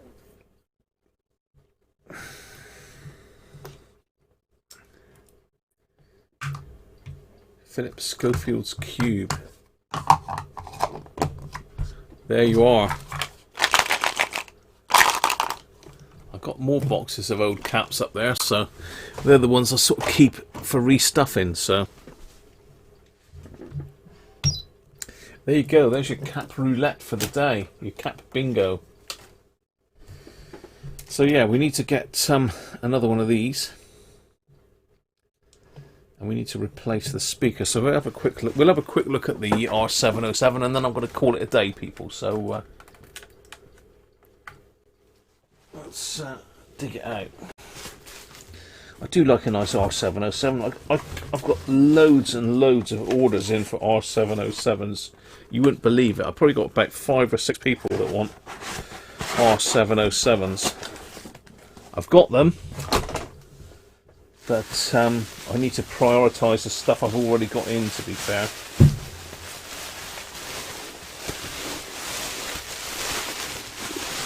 And the grey RFM3 was going to a new home next week.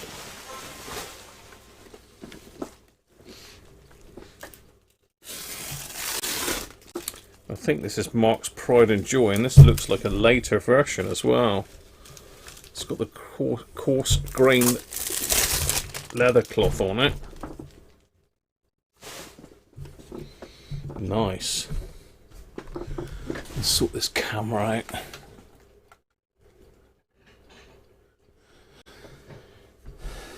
Coarse grained leather cloth on it.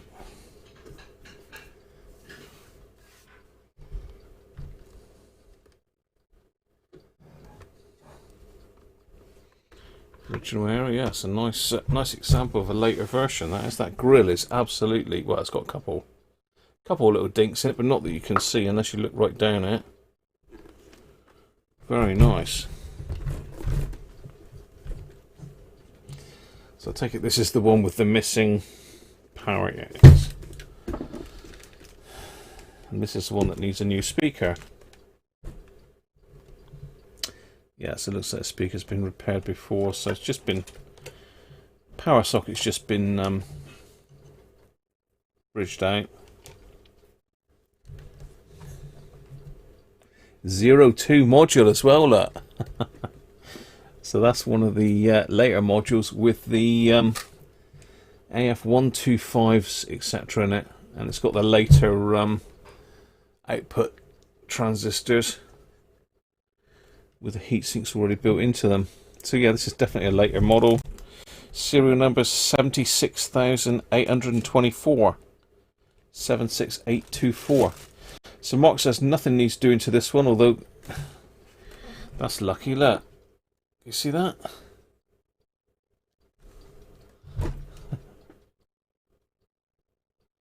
That ferrite's worked loose in the post. Ah.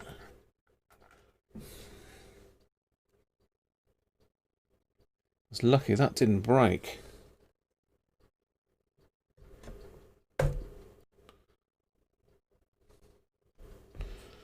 Yeah, it's strange that that's worked loose actually, because that's a really tight fit there.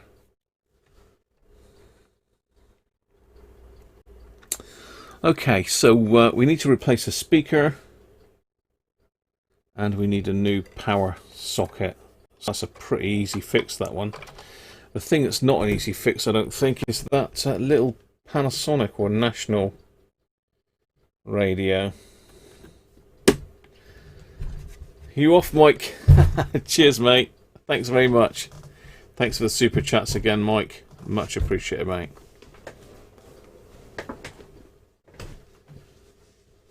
Blow it up. Derek, he's gone crazy, blow it up mad. You nearly peed yourself off, did you?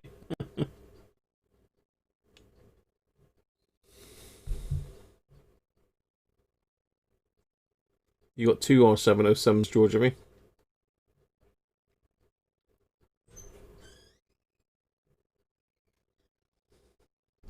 A cap blasting cabinet next week's project. Yeah, cheers, Mike. Have a good one, mate. Thanks again.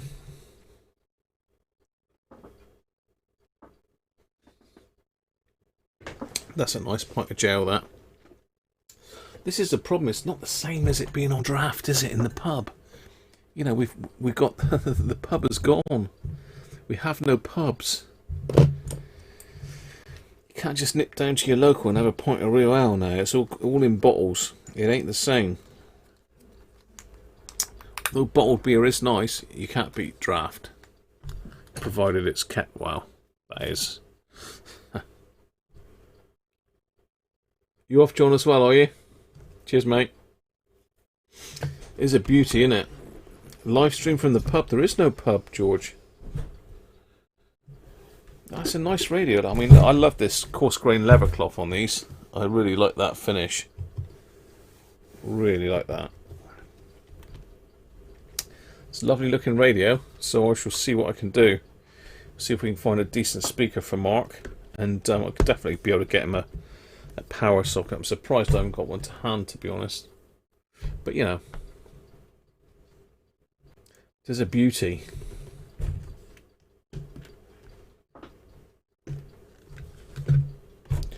There's a beauty.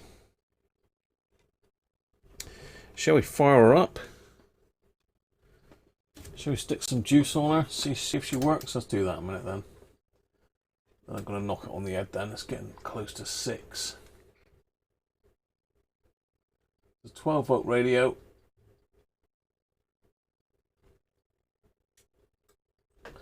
Mark says this one is working a treat. Now I think it was Rob Bonders actually requested that I do a video on hooking up radios to other sources, so really like transmitters, so we can still listen to our AM radios. There's a lot of people who have been talking about Bluetooth as well. So I think we're certainly going to have to look at doing a video on something like that. Let's just take this piece out a minute.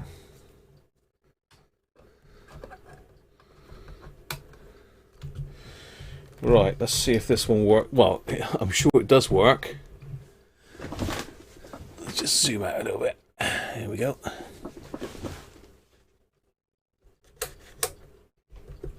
That one there's touching the dial plate.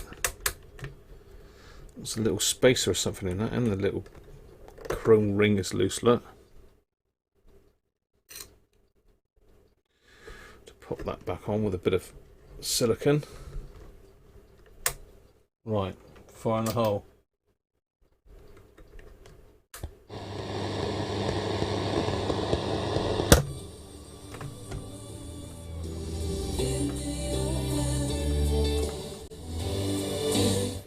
I'll tell you what, that aerial, my God. Sorry, I'm getting a bit excited about the aerial. That is the smoothest flowing aerial I think I've ever seen on one of these. It just glides uplet. Look at that.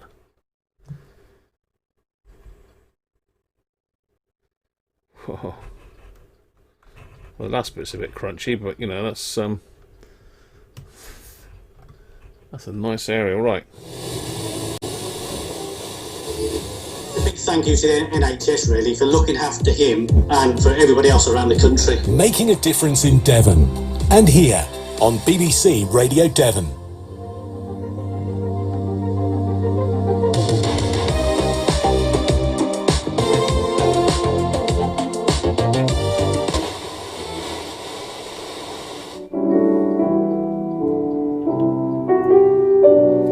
Dial alignment's good. See, I slept with one of your friends. I think you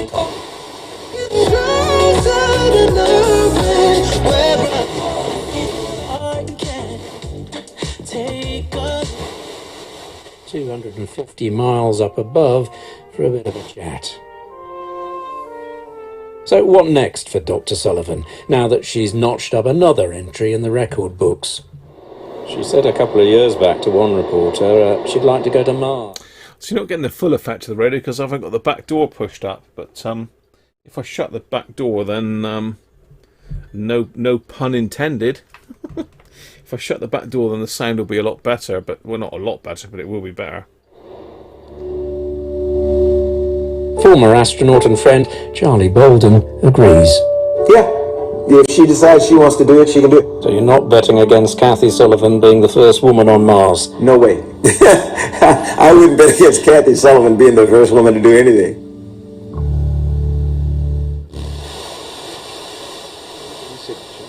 And all will seem to express the general mind and purpose of the journal, which is the raising up of those that are down and the general improvement of our social condition. If you could and would prefer to speak to me on the subject. It was never a chore to me. Yes, it was punishing.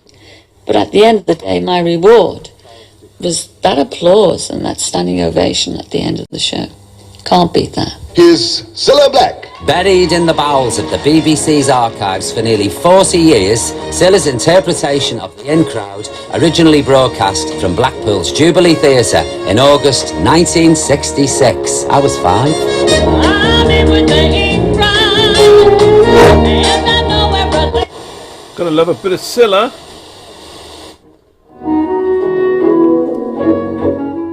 Long wave.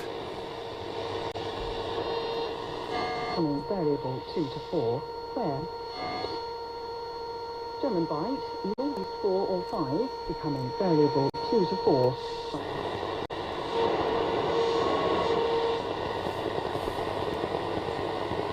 Oh, long wave. Or occasionally variable. Thames, Dover, variable 2 to 4. Showers, moderate or good, occasionally poor in Thames. White, Portland, variable 2 to 4. Thundery showers in south, moderate or good. Plymouth, variable 2 to 4.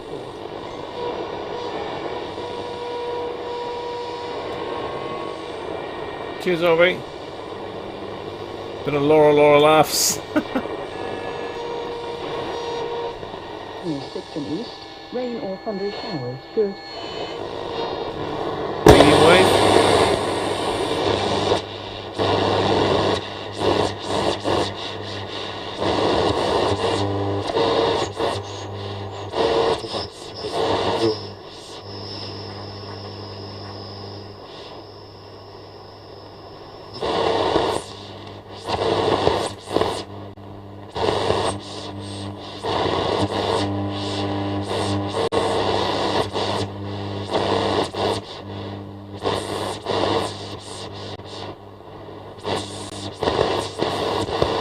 Nothing on medium wave.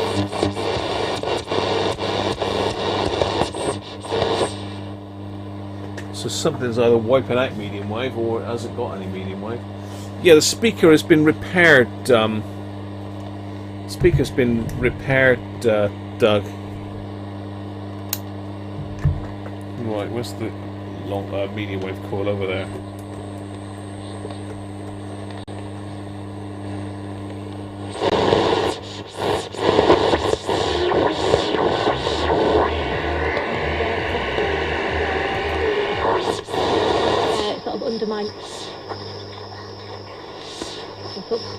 Wednesdays, like getting ready to give a little boy a new...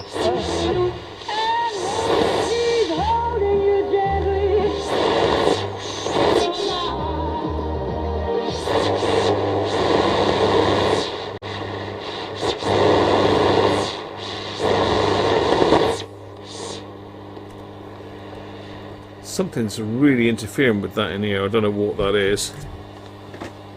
It's working, but not brilliantly.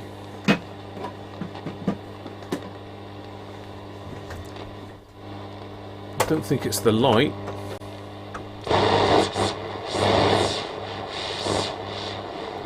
Might just be the way it's turned. Let's put that aerial down. Let's put lithium grease or something on that. It's really...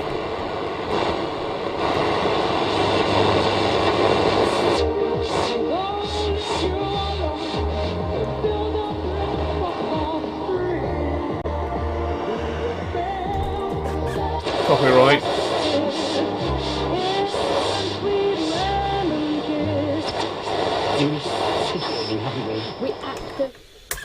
Well, there you go. Oh, shortwave. Better try shortwave, haven't we? Be wrong not to try shortwave.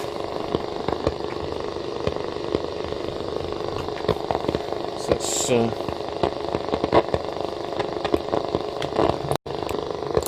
let's let's give shortwave a quick go.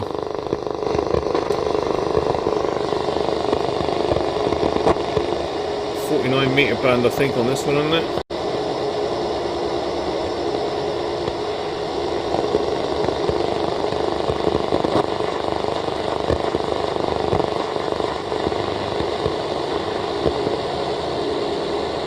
Absolutely nothing on shortwave whatsoever.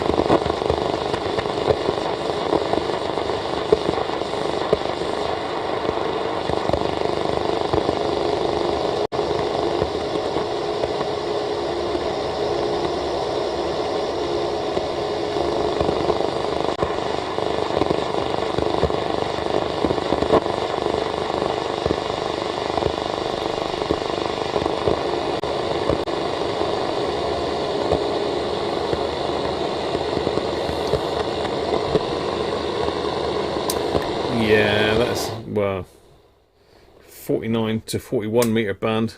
There should be something listenable on there, but not a lot really. So there we are. R707, like Mark says, it is working well. Just needs a new speaker because the old one's damaged basically. That's been repaired, but yeah, it's been repaired, but no, it's knackered. I'm amazed it sounds that good, to be fair. Considering the speaker is absolutely shot. So there you are, finished on an R707. One of my favourite radios, obviously much better than a Hacker Hunter. Not. Well, I don't know. It's... who knows? Cheers, Harvey. Right. It's time, people, for me to go and have some tea. I might drink another beer, you never know.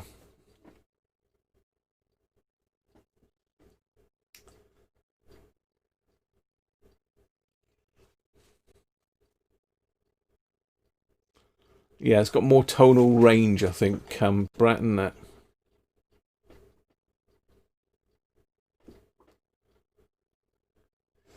Yeah, that's what I do, Tony. I put WD-40 on it, but that is smoother than WD-40. So I think it must have put some lithium grease or something like that on that. It's really, really good.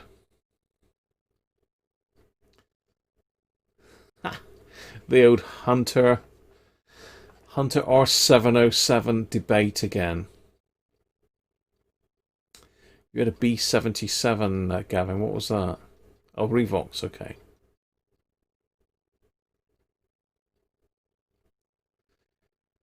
Yeah, Gary's got a B77. Very nice. Cheers, everybody. Anyway, thanks for today. Don't forget to enter the competition if you haven't already. No multiple entries, please, with different names, or they'll be deleted. So I'll catch you on Tuesday, people. Hope you've enjoyed today. Don't forget, thumbs up. If you're not a subscriber, please subscribe. Getting quite close to 2,500 now, so I think I'm only about 50 away, so it'd be nice to get up to 3.5. And I'll see you all on Tuesday. And I don't know what we're going to do Tuesday. Might do something a bit different on Tuesday. You never know. So cheers, everybody. Thanks for your participation today, and I'll see you on Tuesday. So be good. Stay safe. Bye for now.